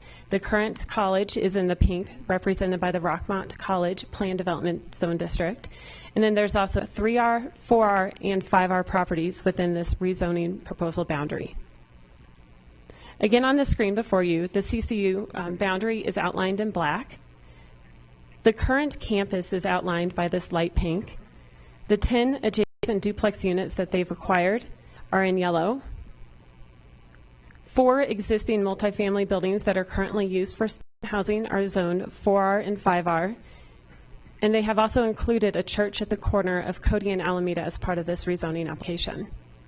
The land use directly north is single family, as well as some properties to the south, and that is all indicated by the light yellow shading. To the east, there are duplex units that are indicated by the bright yellow. And to the east, south, and west are a variety of multifamily units, as shown in the khaki color. To the southeast, along Alameda, is the Total Long-Term Care Health Center zoned office on Alameda. And then to the southwest is the Mile High Church property, which is shown in blue. When an applicant rezones to planned development, they must create what's called an official development plan, which we also call an ODP. The purpose of an ODP is to set forth the land uses and development regulations for this property.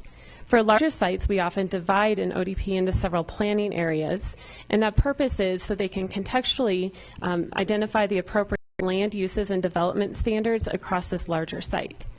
So the CCU ODP proposes 3 different planning areas. Planning Area A would be the academic core. Planning Area B is along Alameda for residential. And Planning Area C would serve as a buffer area to the residential properties that are north, east, and west.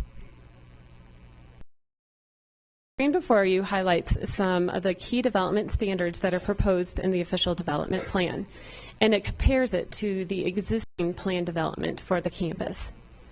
Both the existing zoning and the proposed zoning have the only primary use of university. The existing campus is 24 acres in size, and this new campus is proposed to be 34 acres in size. The existing zoning maximizes the building square foot to 178,000 square feet, which they have reached today. And the proposed zoning would allow for a building square foot of up to 700,000 square feet. The existing zoning has one height across the whole campus, and that is 40 feet as a maximum height. And the front setback is 60 feet, with side and rear setbacks of 50 or 60 feet. The new zoning, as I've described, has 3 different planning areas, and the heights and setbacks vary so they can be tailored to the appropriate location. The heights are the tallest along Alameda Avenue at 65 feet. The center of campus would be 60 feet. And then the buffer area would allow it to be 45 feet tall, but it would step down to 35 feet, where it would match the 35-foot height and setback standards of the adjacent residential zone district. The current parking ratio on campus today, there are 1.9 spaces per 1,000 square feet of gross floor area. With the proposed zoning, the minimum parking space requirement would be 2 parking spaces, and the maximum would be 5 parking spaces. And this is consistent with the new zoning ordinance and the university parking standards. Actually propose a minimum of 1 parking space and a maximum of 5 parking spaces. So this is very consistent with a lot of research we've done for university use and the needs for parking. On the screen before you is a conceptual site plan. The applicant has walked through this pretty extensively, so I won't mention much besides there have been improvements from the campus today to the proposed layout in terms of internal circulation in the campus to the exteriors. You'll also notice that the main entrance will be on Alameda, and their side entrances will be the existing entrances today, and that they're proposing to line Alameda with buildings, residential buildings, to create a strong streetscape presence. At this point in my presentation, I'd like to transition to reviewing this application to the 5 rezoning criteria that's set forth in Article 17.17.7 of the Liquid Zoning Ordinance. The first rezoning criteria is that the public health, safety, and welfare is protected.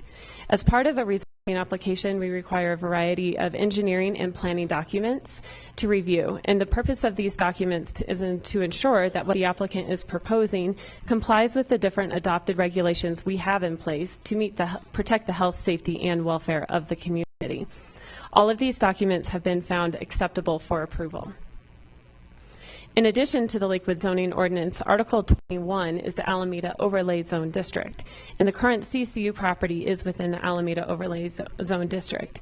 And the Alameda Overlay Zone talks about the properties and suggests that they should be mixed use, and talks a lot about building placement and building design fronting Alameda Street with windows and a strong streetscape presence, as you have seen with their conceptual site plan.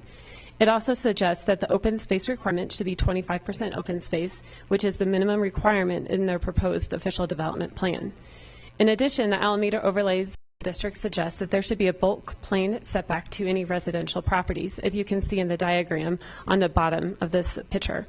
This is also proposed in the zoning of a bulk plane setback, where the setback would be building height of 45 feet, and it would have to step down to 35 feet as it approaches the adjacent residential zone districts.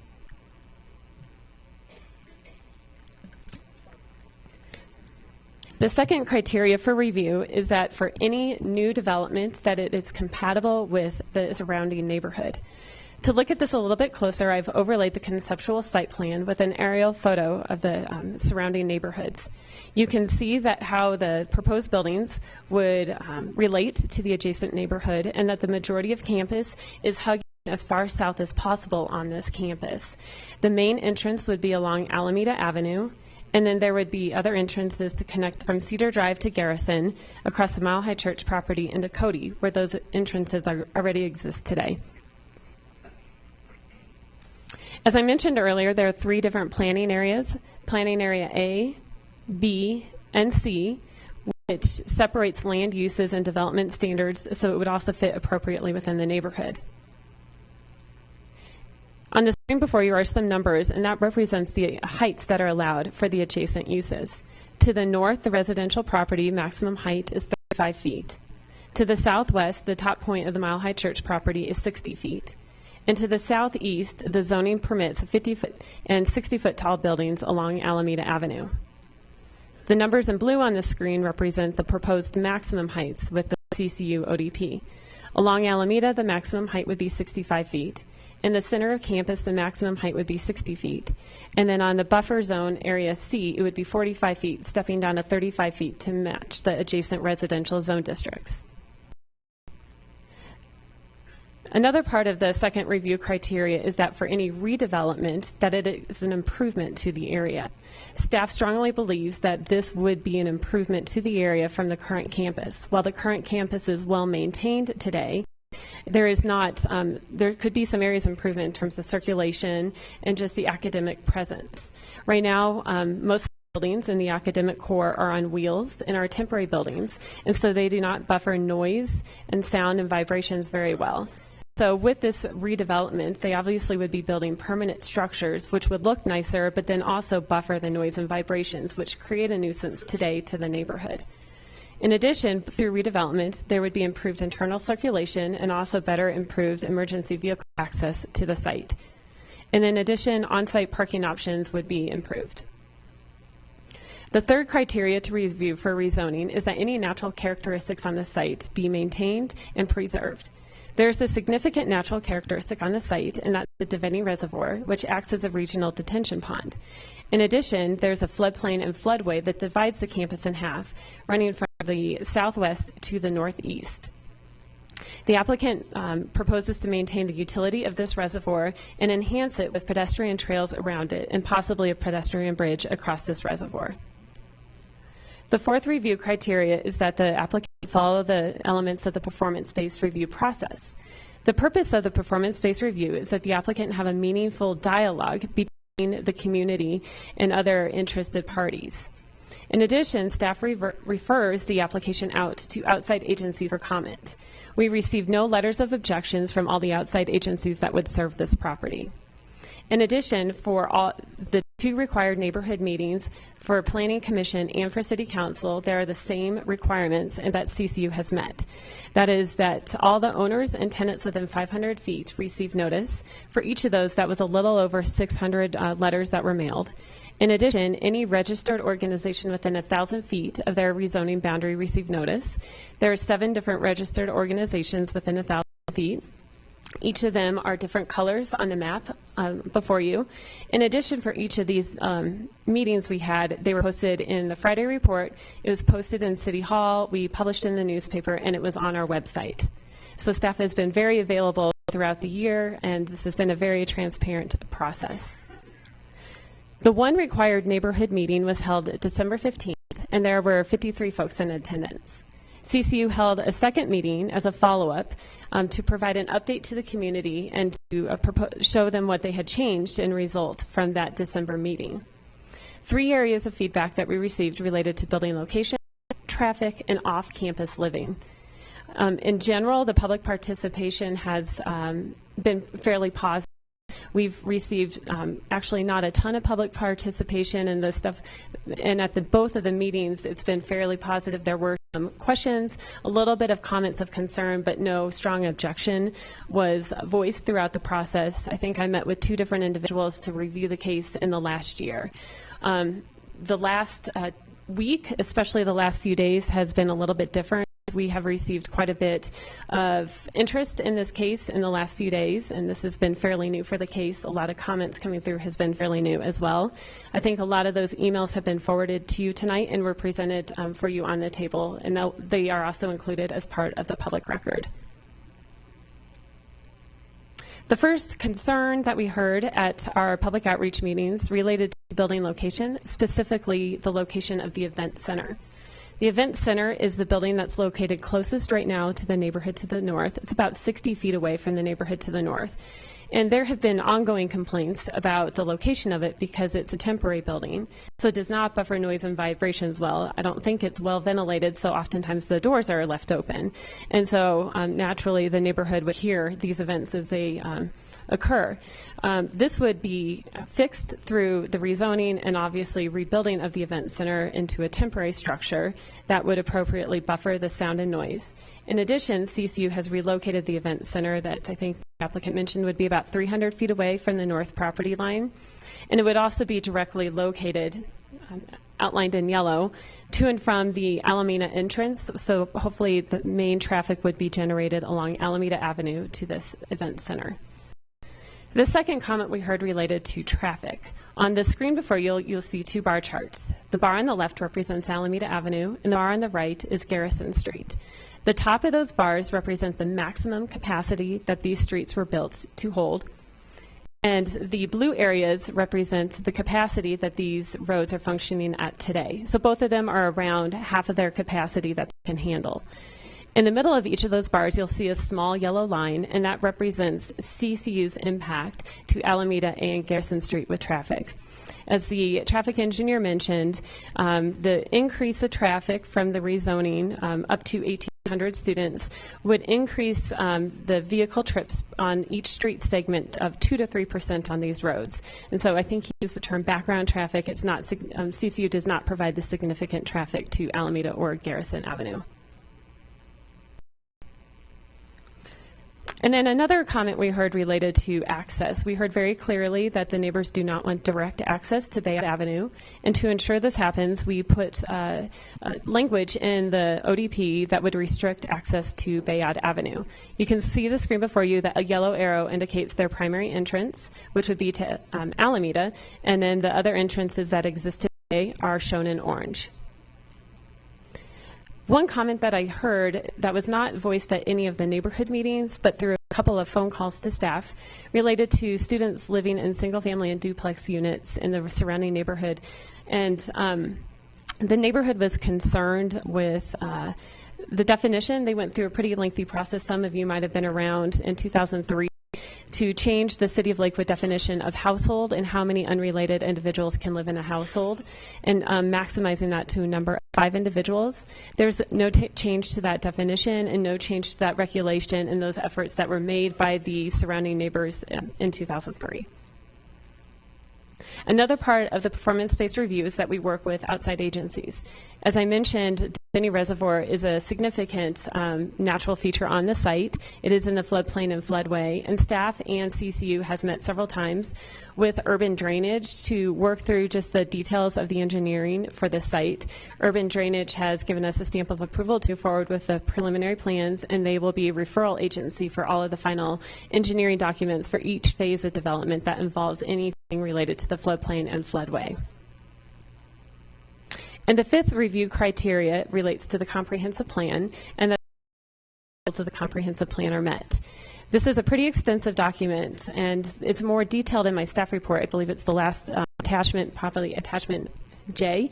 And I'm going to highlight a few on the screen before you. This first screen talks about some of the elements that CCU would promote in terms of their high-quality design, respecting natural areas, encouraging citizen participation, and facilitating a diverse mix of uses. The comprehensive plan also has several statements that value educational facilities that promote partnerships with the cities and development for education in the community and facilities for the community to use. So I just wanted to highlight that education is highly valued throughout the comprehensive plan and to support educational institutions. And then also an amendment to the comprehensive plan is the Alameda Cornerstone Plan. The Alameda Cornerstone Plan does not specifically mention the CCU property. It does mention a Garrison Street Neighborhood Center, and the graphic is on the screen before you. And it kind of sketches, you can see the red buildings that outline development along Garrison and Alameda Avenue. And it actually shows buildings being built on the Mile High campus along Cedar Street, which would connect into the CCU property. 7 guiding principles of the Alameda Cornerstone Plan, and a lot of them relate to building design, landscaping, and building placement. And all of these goals that have been met through the application. And then another criteria to review is, has there been a material change to the area? I would say directly around CCU, no, it's been a stable neighborhood. But if you look at the city of Lakewood comprehensively, there has been significant change between Alameda Avenue and Colfax over the last 10 years. This is the area of the city where we've seen almost all of our change in the last 10 years, and it's related to light rail, St. Anthony's Hospital, Belmar, and some major densification and urbanization projects. To the north of 1.8 miles directly north of CCU would be the Garrison Street Light Rail Station. I think this is very notable to mention because this would provide multimodal transportation opportunities for students, faculty, and visitors to the CCU site. Typically, 2 miles is a very reasonable radius for people to bike from a light rail station to a destination. And I think this offers a good opportunity for the multimodal, which we're hoping to promote with the light rail station.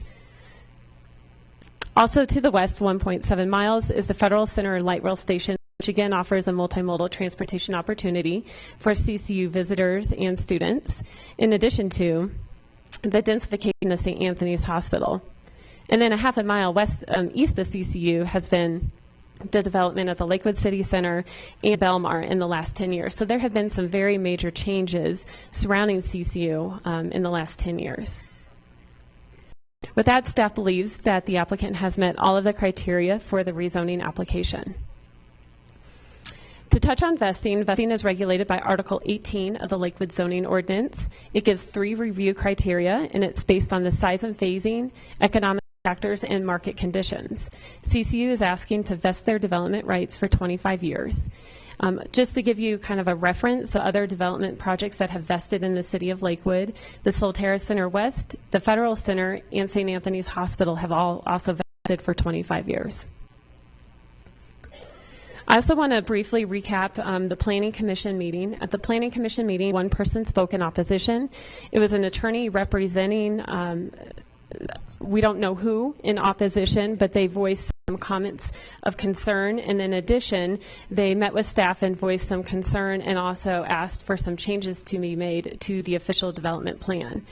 This has all been in the last 2 weeks. It's very new information. We've been open for the last year asking for feedback, and this is the first time we've heard these requests. Staff forwarded these requests to CCU and also thought about it. And with those requests, CCU would like to make some minor modifications to the ODP, and that would be to clarify with some additional text that university is the only primary use allowed, and everything would be secondary and accessory to university use. In addition, they would also like to clarify that temporary buildings would be allowed while they rebuild their campus. That's just necessary for most campuses as they do phased development and construction. The opposition has also asked for some changes to some development standards. We do not believe that's necessary. We think that what they're asking for meets and conforms with a lot of the zoning criteria today, the proposed zoning ordinance, and the overlay plans. And then the opposition has also asked that we put a cap on student enrollment and reduce the length of vested rights. Staff is not supportive of either one of those elements. It's really difficult to regulate student enrollment. And we think that there are some other projects in Lakewood that have vested for 25 years, and we think 25 years is appropriate for a campus that is phasing development over time.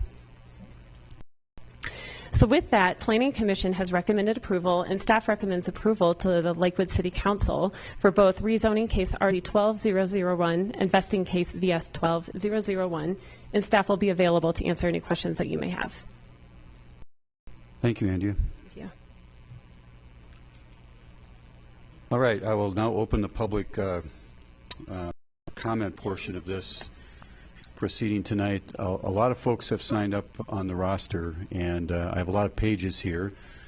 What I'm going to do is go through the names. There's no guarantee that it's in the order that you signed up. A number of pages were given to me at different times, but we will get to everybody. As I said earlier tonight, anybody that wishes to speak will be allowed to speak. I would ask that if at all possible, you don't take up your full 3 minutes. I would also ask that you not be repetitive or redundant about points already made. There's also going to be a certain amount of chair discretion in the order that I call the names. But again, everybody will get a desire to speak. So I'm going to start out with, as Andrea mentioned near the close of her presentation, there has been within the last few days and the last couple of weeks some new comments regarding this case, and indeed just today or tonight at our place setting we received a letter dated October 8th from Foster Graham Milstein and Kalisher LLP, and we have a longstanding practice at our council meetings and planning commission meetings. If somebody is representing a group, then they get 10 minutes. Mr. Foster, David Foster, is here representing a group called Concerned Citizens United. As I say, this was dropped on our places tonight. I have not had a chance to talk with Mr. Foster, but, sir, you get 10 minutes.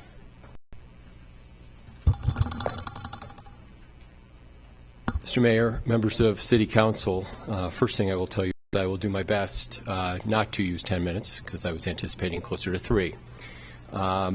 Secondly, I want to begin, and very importantly, I want to acknowledge the community and really the state importance that Colorado Christian University has. And, you don't need to sit in a room for too long to listen to the senator to understand just how important an institution, how important the history is, how important what he and his board of directors do for training great leaders in this community. And so I just want the Senator, President, to know that I have a great deal of respect for both he and this institution. And frankly, I don't have a concern with donations that may or may not have been received by any members of the City Council. I do have a real appreciation for what it takes to be on a City Council or be in public life, and so that is not a concern of mine. And also I wanted to thank staff because I really am late to the game, and Andrea was terrific, notwithstanding the fact she's had a couple of health issues. She was great to both talk with me on the phone several times, meet with me. Your city attorney as well met with me, and I am very grateful that they did so. And I actually think that there were a couple of, so far, slight modifications made to the application as a result of that. It didn't quite go as far as I was hoping, but I'd like to talk about that in a little bit greater detail. Mr. Cox actually identified the key issue that I really do believe frames my conversation tonight. And that is, as you are reviewing this rezoning investing application, you're not really reviewing it just simply for Colorado Christian University, because there is no possible way that anybody in this room can't trust or wouldn't trust the good folks at Colorado Christian University. That's not the issue for me. For me, the issue is, what kind of facility are we potentially approving to the extent that Colorado Christian University isn't the developer 5, 10, 15, 20, or 25 years from now. And so what's important is, what are the limitations and restrictions and the parameters for development that you put into this ODP? And so let me kind of frame a few of those issues that are really consistent with Section 1717.7 criterias 1, 2, A, B, and E. So you do have, I hope many of you have, a copy of the letter that I presented this evening. And there are a number of issues that I've identified, beginning with buildable square footage and student count. This is an important issue because in what I consider an aspirational conceptual plan that you have in front of you, and it is terrific, there is approximately 600,000 square feet of buildable facility on that aspirational plan. But yet the application asks for 700,000 square feet of buildable area for reasons that aren't quite certain to me, other than they wanted more flexibility than what the conceptual site plan shows. The truth of the matter is plus or minus 600,000, there's an administrative process for building additional square footage, even if the applicant were only given 600,000 square feet. So really, the issue of whether or not they should have 6,000 or 700,000 square feet should go to what is their aspirational conceptual plan. What does it show? And it shows 600,000. So why this council would approve a rezoning application for 16, 17% in excess of what they're actually intending to build, I don't quite understand. Secondly, as it relates to student count, every study, all of the compatibility issues, all of the studies, the traffic studies, the parking studies, were all contemplating 1,800 students. So when the traffic engineer did his assessment, and I might argue he may have not done the right assessment because he relied on a one parking space per student count, but the ODP requires a minimum of 2 spaces per 1,000 square feet of development. I'll get back to that in a second. Everything was based on 1,800 students. And again, if it is the intention, and I believe it is the intention because I have no reason to believe otherwise, that the university wants to build this facility for 1,800 students, let's figure out how to cap the enrollment at 1,800 students for this facility. Otherwise, you get into the issue of building beyond 1,800, the need for more than 600,000 square feet, and I think you get a very different project at that point, a project that the neighbors perhaps aren't anticipating as a result of this rezoning application. Another issue is the buffer zone. Again, I commend the university for identifying what is identified as Area C as a buffer zone that really does span from the east side north and then to the west side, and it's a terrific swath of land that's identified as a buffer zone. But they allow for 12 of the 16 now accessory uses with no maximum square footage for any of those uses to exist within a buffer zone. To me, that doesn't make sense. If you're not intending to build within a buffer zone or build minimally within a buffer zone, let's cap the square footage. Let's cap the square footage that you would ultimately have the ability to build within the buffer zone. I think that gives ultimate protection to the very people who the university is trying to protect. Permitted uses. Again, I do appreciate the university's concession in identifying a host of those uses as accessory. There are still many of those uses that actually aren't even defined, either in the ODP or in your own Lakewood City Code. So we had this exchange at Planning Commission as it relates to food service, and in all candor, nobody really understood what indoor or outdoor food service meant in that particular planning area. And it's not a defined term. And so I would suggest and encourage the city to define terms that are being used as accessory uses within the ODP if they don't exist in the city code. As it relates to parking and traffic, I'm not going to spend time trying to defeat the study of a terrific engineer from Felsberg Holt who we use routinely in the development world. They're terrific. But I do have a concern that the parking ratio that he identified was based on 1 space per student when the ODP quite clearly says 2 spaces per 1,000 square feet. What you have in the conceptual plan are 1,200 spaces. What you need to have, pursuant to his own study, is 15% more than that requirement. And what the university is doing is they're relying on a cross-access parking agreement with an abutting property owner to accommodate that overflow. And I haven't seen the agreement. It may be an agreement in perpetuity to use that facility for overflow. But until I get more comfortable that that is a place that they can put excess parking, what I would suggest to you is this particular site on your proposed site plan is underparked pursuant to the very ODP that you are potentially adopting this evening. The temporary facilities, again, I appreciate that concession. I would like a little bit more meat on the bone in terms of how long temporary facilities can exist. We all know the difficulties of funding schools, and we see temporary facilities at all of our schools, and a limitation on the amount of time that a temporary facility can be used. If it's for construction only, that is helpful. But if it's overflow for students pending new facilities, I think we'd want to have some limitation on the amount of time that those temporary facilities can exist on site. I go into a little bit of a discussion about the zoning requirements and meeting the standards of your code. I do appreciate Andrea's inclusion of the Alameda Cornerstone Plan. I do believe that that is an appropriate document to be used in reviewing this particular rezoning application.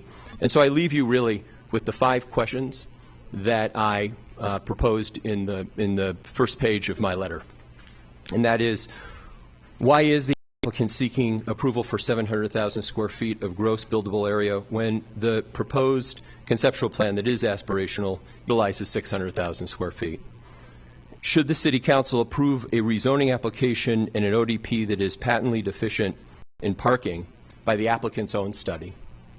Should the City Council approve a rezoning application in an ODP that allows permitted uses that are not defined either in the ODP or by City Code? Why does the purported buffer zone not actually provide a real buffer to the neighborhood? And then finally, is it the intent of the City Council to grant a 25-year vesting period even if CCU is not the long-term owner of the property? Obviously, I failed in one large... David, 10 minutes and 18 seconds. You know, my done. familial history doesn't give me opportunity to be brief. But I appreciate all of your time tonight, and I'll be available for questions. Thank you. All right, thank you. Sure. David, Mr. Foster, I think. Hi, I'm sorry. We just got this tonight, and I'm a little unclear. Do you live in the neighborhood? I do not. I represent a number of residents who formed an entity. And who are they? I didn't see a petition or anything. Right. They live in Lakewood. They live in Lakewood. So no, you're not going to tell us who you represent? Okay. And none of the neighborhood groups, though, just some individuals that hired you? That's correct. Okay. Thank you. Thanks. Okay. I'm now going to call some names, and some of this is, as I said, is a little bit of chair's prerogative. Some of it is going off the list. I'm going to start out with Dick because he was here before I was, and his name is at the top of the list. So I know that that page is the first page. And then I'm going to call out people in the following order: Steve Burkholder, Buddy Douglas, George Valek, John Andrews, Charlie Abel, and I guess that's enough for everybody to try to remember. Ms. Bryant. Richard Bryant, 391 Upham Street.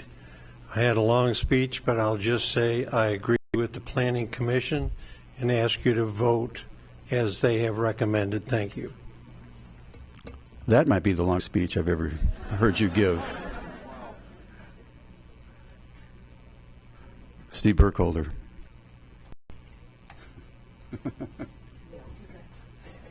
And Mr. Bryant, you set a fine example for the rest of the evening. Steve Burkholder, 2444 South Yarrow Way, and was not at the Planning Commission meeting. I'm here to speak in favor of the rezoning and the vesting issues. Actually, what I was saying tonight, I'm going to just summarize a lot of that. I'll just say that in my years, I've been privileged to be associated with CCU. CCU has been a good neighbor, a great partner, and a fine institution of higher learning that attracts students from all over the world. I really want to emphasize several points here this evening. First of all, as far as the student body, and this is personal experience, they're solid citizens, well-behaved, volunteer for numerous community activities, and in addition, they're an invaluable tool of a pool of reliable potential employees who possess impeccable character and ethics. And as you visit a lot of the businesses around here, you'll see a lot of them. The other thing is the importance of the economy, and I'm not going to reiterate those dollar figures that President Armstrong gave you, but it's also a very effective multiplier of jobs and services. And again, I will tell you this, that CCU attracts people and programs from throughout the world, and they come to Lakewood and they do spend money. The third issue is the process.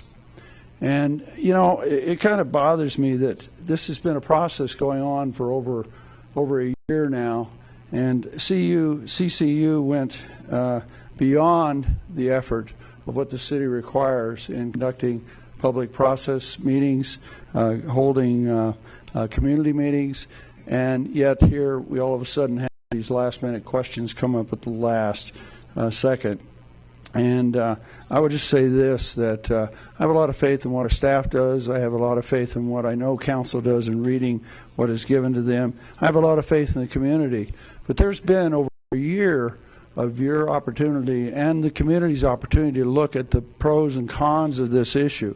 And there always should be that dialogue that goes on, because there's always two sides of every issue. But to come up at the last second with some of these questions, I think is somewhat irresponsible. And I will say again, CCU listened to the last minute to see what was going on, and they in fact did change some of the things based on the input that they felt that was coming forth. And the other thing that I think is number 4 is the fact that they are reinvesting in the property. And this is a plan, and it's a commitment for the long-term future of CCU. And it's also a long-term commitment to the citizens of the city of Lakewood. And I think it's really important to consider what they're trying to do here. It's really about it's not about the explosion of a student body. It's really about the investment in the quality education of the students that are there, to give them a better educational experience. So in summation, I would say let's grab this opportunity this evening and approve CCU's request to reinvest in their property, in their students, and also in their community. Thank you. Thank you, Mr. Burkholder. Buddy Douglas.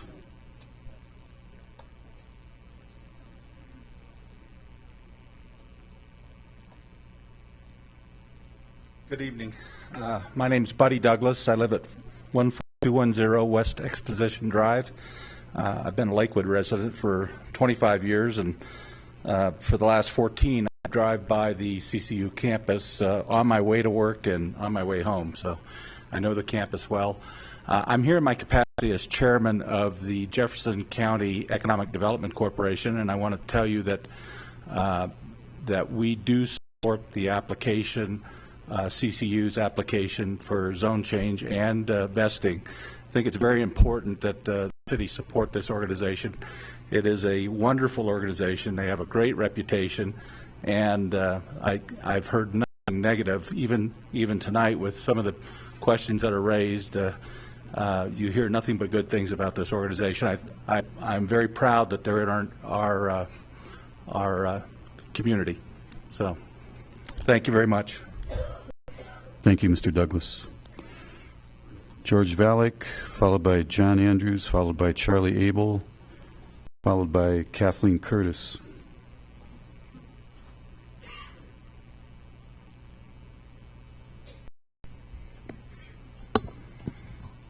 Good evening, Mayor Murphy and council members. My name is George Valek, and I'm the Executive Director of the Alameda Gateway Community Association, and I'm honored to speak tonight on behalf of the association in support of Colorado Christian University and their rezoning.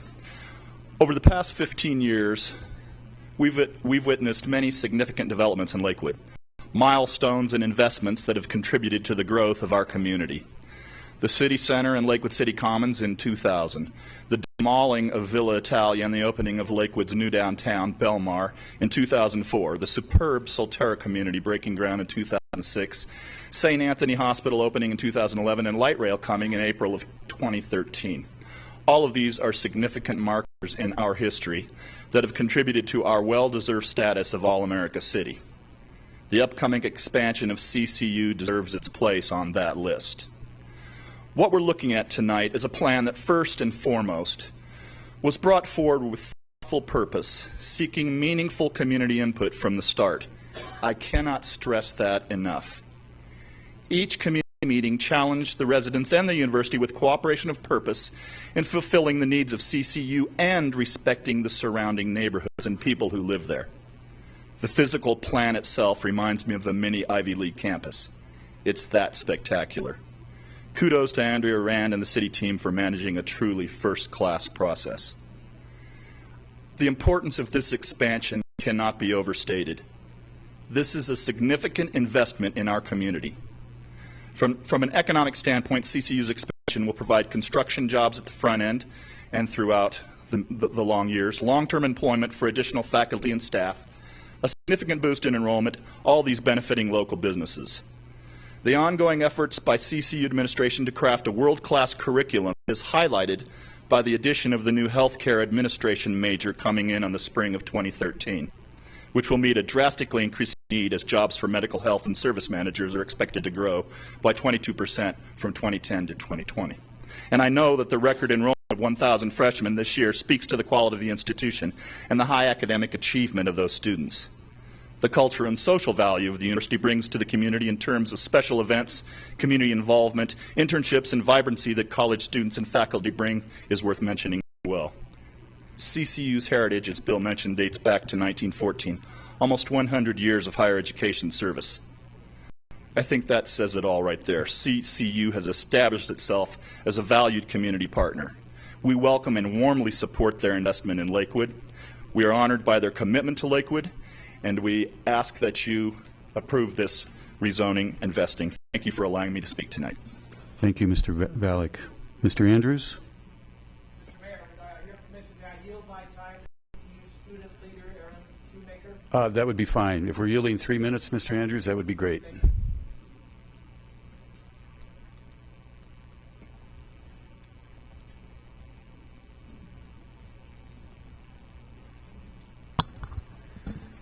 Mr. Mayor, members of the council, thank you for recognizing me. My name is Erin Shoemaker. I am a senior in political science here at Colorado Christian University. I am a resident of the state of North Carolina. I am here to give voice to the 1,041 undergrad students here at CCU. CCU has made a positive impact on my life. I have discovered more about who God is, about who I am, and about what I am made to do. CCU needs to grow in order to continue to make a positive impact on our young people. Thank you for considering our application. Thank you, Aaron. Charlie Abel, please.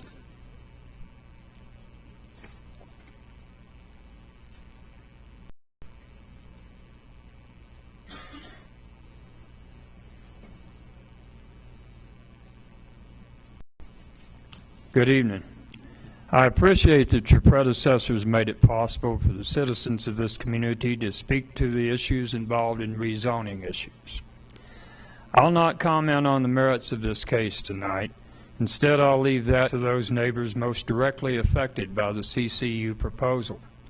But I do want to address the thousands of dollars CCU-related donations that went into the campaigns of Bob Murphy and Karen Kellen, the only two council members who accepted such donations, and which I believe are the first major CCU-related campaign donations to any Lakewood candidates.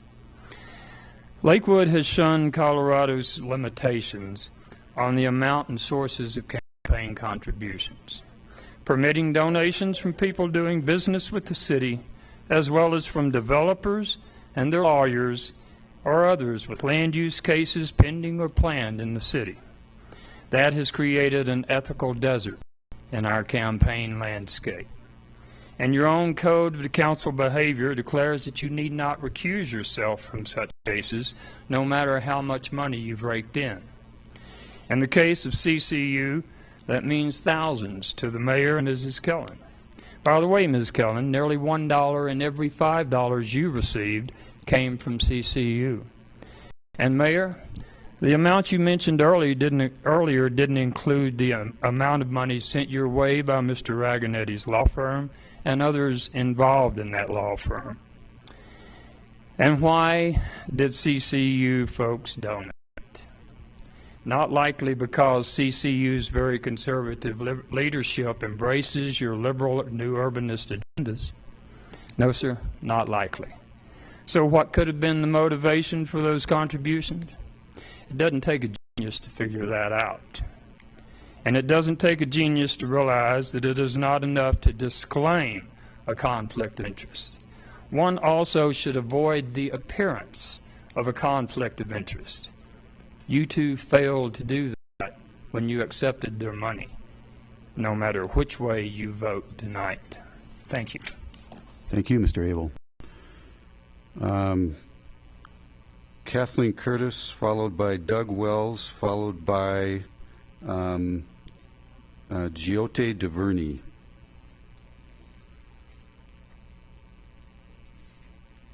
Good evening. My name is Kathleen Curtis. I'm a resident at 1878 South Marshall Circle and a business owner at 9255 West Alameda at Alameda and Garrison.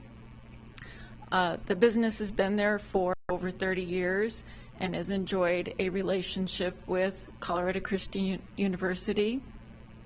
I came here tonight to support the rezoning, and after hearing the further details of the plan and discussion, I am still of that opinion, and I'm in support of this decision to go forward.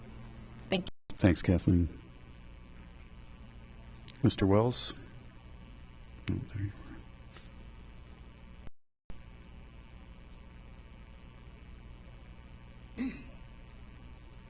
Good evening, council members, mayor. My name is Doug Wells, 7220 West Bonfils Lane, Lakewood. I'm going to stand strongly in favor of this proposal by CCU for the redevelopment of their property. As a long-term partner with the city and the community, I think their renewed commitment to the area is a key and important step in our community moving forward.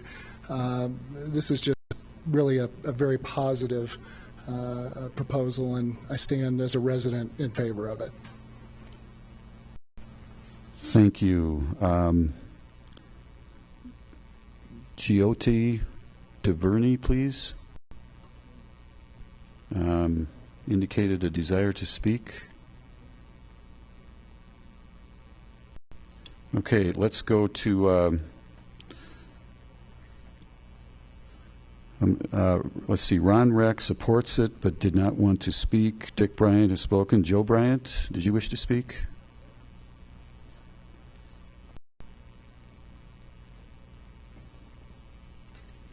Good evening, Mr. Mayor, City Council members. My name is Joe Bryant. I have been a resident of Lakewood for over 25 years. I'm very familiar with the university. They have been good friends to our community all that time, and I know they will continue to be so. So I strongly urge your vote. Thank you.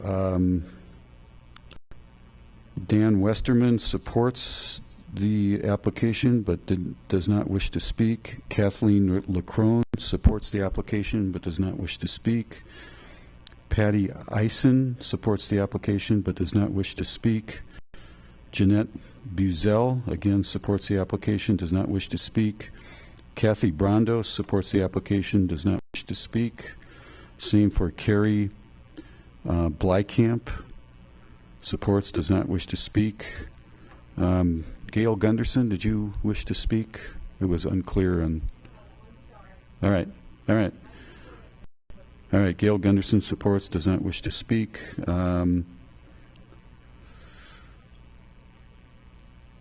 Giote does not support it, but wish to speak, but apparently she's not here. Linda DeVerney does not support the application, but wishes to speak. Okay. Aaron Smith, that's Aaron, excuse me, supports the application, does not wish to speak. Roger Chandler, same, supports, does not wish to speak. Dan Kors supports, does not wish to speak. Stacy, I'm sorry, Vlasiak supports, does not wish to speak. Stephen Miller, the same. Jane Beal supports, does not wish to speak. Jagua, I believe, Jacqua supports, does not wish to speak. And anytime I'm doing this, if I read your name and you decided you want to speak, give me a shout out, okay? I'm just following what's on the roster here. Johan Kim supports, does not wish to speak. Jan Ottoman. Now I'm getting into some X's. David. None of these people, I'm sorry, they didn't indicate whether they support or wish to speak, so I'm just going to skip over them.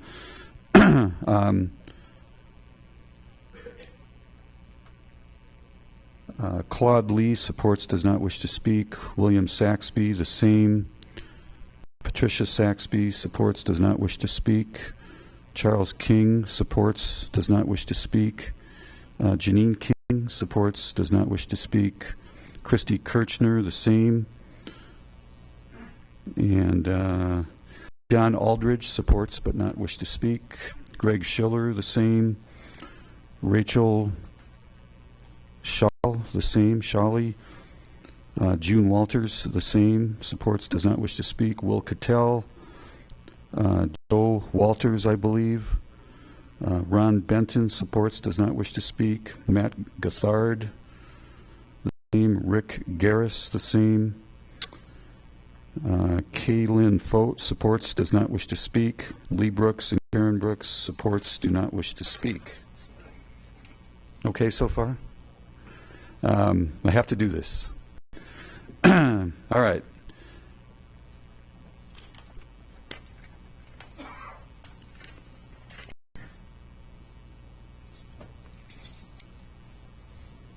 I'm going to get to some people who wish to speak. Richard, and I'm sorry I cannot read the last name, 503 South Carr Street. Richard Danielle, possibly? Danielle, sorry.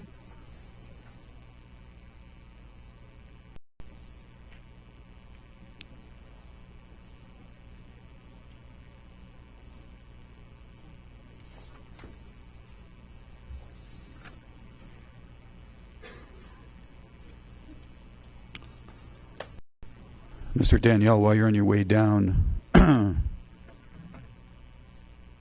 oh, that's for the next meeting, Lakewood Investment Authority. I assume you don't want to speak at that. No. Right. That's much later in the evening. Welcome, sir. Thank you, Mr. Mayor, council members.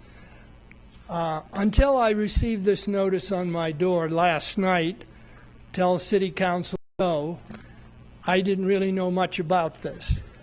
But when I read it, being a 40-year resident, even remembering Rockmont and a daughter who graduated in the mid-90s, I was appalled. What struck me, without knowing anything about it, had to be absurdities.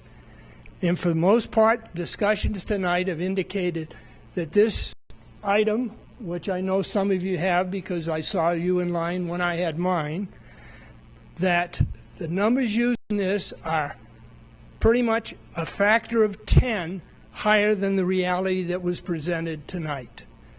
The only one that was close was the square footage, which the law firm represented covered, which, in having worked in the construction industry, something that small seemed absurd to complain about. I am in favor of it, and I hope you all pass it. Thank you. Thank you.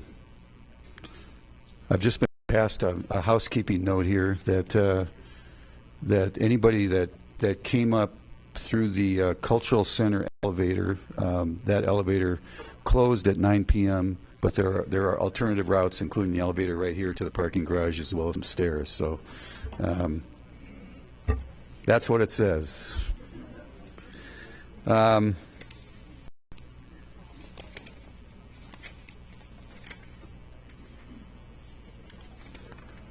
Okay, Elizabeth Smith indicated a desire to speak.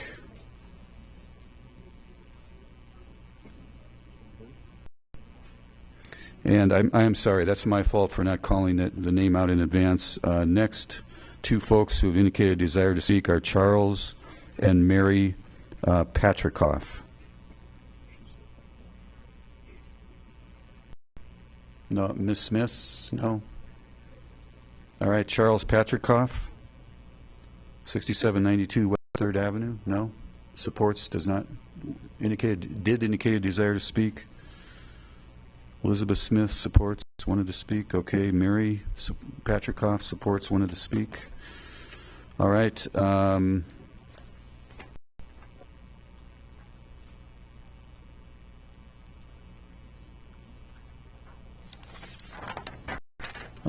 Catherine Claypool, you did not indicate one way or the other.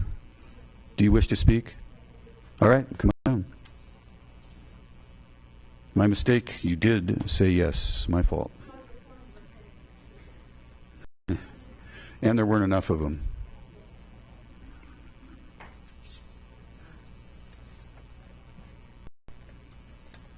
Hello.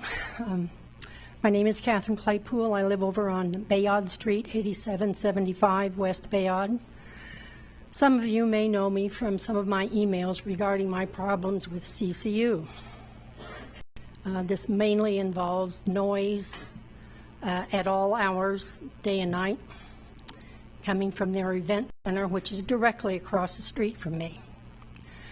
I must say that I have been disturbed by the reaction of the city of Lakewood response to my complaints about this noise.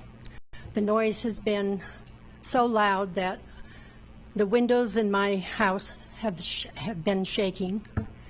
The pictures on the wall rattle. It has gotten better in the last maybe year over the number of years that I've been complaining about this. I've had officers show up at midnight and tell me, well, they'll be finished with their program in another half hour or so. We'll just let them go. Well, you know, by that time, the noise has been going on since 5 o'clock, 6 o'clock. It's very disturbing. And of all the people that you've talked to so far, listening to their addresses and locations, they're not directly involved or impacted by this university. The plans that they have are very grand. I think maybe they're trying to shoehorn into a small space a university on the level of what they dream to be something great, and I just don't think they can do it in this limited space. The building that's across the street from me is built on a cement slab connected to the ground by steel girders. It's a metal building. The sound and the vibrations that come out of that, you just would not believe. I'm not in favor of this. I think that the information they have given is not complete. I don't think you have a definite idea of exactly what they're going to build over there. And from what I have seen and the experience that I have had with the type of construction that's across the street from me now, I wouldn't bet on it. I wouldn't bet on exactly what they're going to do. And I don't think they have been very firm in exactly what they're going to do. Their buffer zone includes a 2-lane street. Together with Bayard, that makes a 4-lane road in front of my house. People over on Carr aren't disturbed by it. People over on Yarrow aren't disturbed by it. I'm disturbed by it. I'm disturbed by events that let out at 10 o'clock, people hollering in the parking lot, honking their horns, vehicles running, turning on their music, kaboom, kaboom, kaboom. Ms. Claypool, I would ask you to begin wrapping up And your I'm comments. against this. I just don't think it's a facility that belongs in a residential neighborhood. Thank you.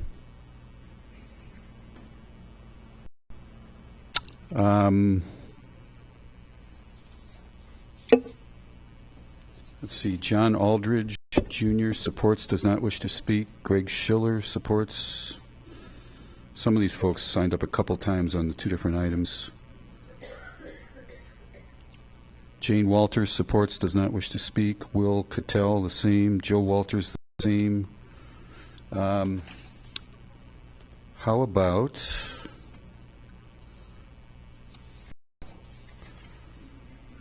I think I have 3 names left, or 2 names left that indicated a desire to speak, and again, anybody will get the opportunity. Paul Eldridge and the last name, I'm sorry, I cannot read. It looks like maybe the last name is Heck, 555 Dudley Street. Both those names indicated a desire to speak. Are they here? All right, and you are Mr. Eldridge, all right. Come on down. Oh, all right. I'm sorry. Anyone else wish to speak? Come on down, sir. I think we'll probably take a break after public comment. We're nearing 10 o'clock here, and I have to tell you, the City Council has been incredibly patient tonight. We usually about 2 hours into it, I can feel the looks coming, but we will take following public comment. Thank you, Mr. Mayor, Councilman. My name is Rex Wood. I live at 160 South Yarrow Street. I'm a teacher at Lakewood High School, an English teacher. I've had a number of students who have gone to CCU. I have a nephew who graduated from CCU. Terrific kids. It's a great program. I also graduated from Baylor University.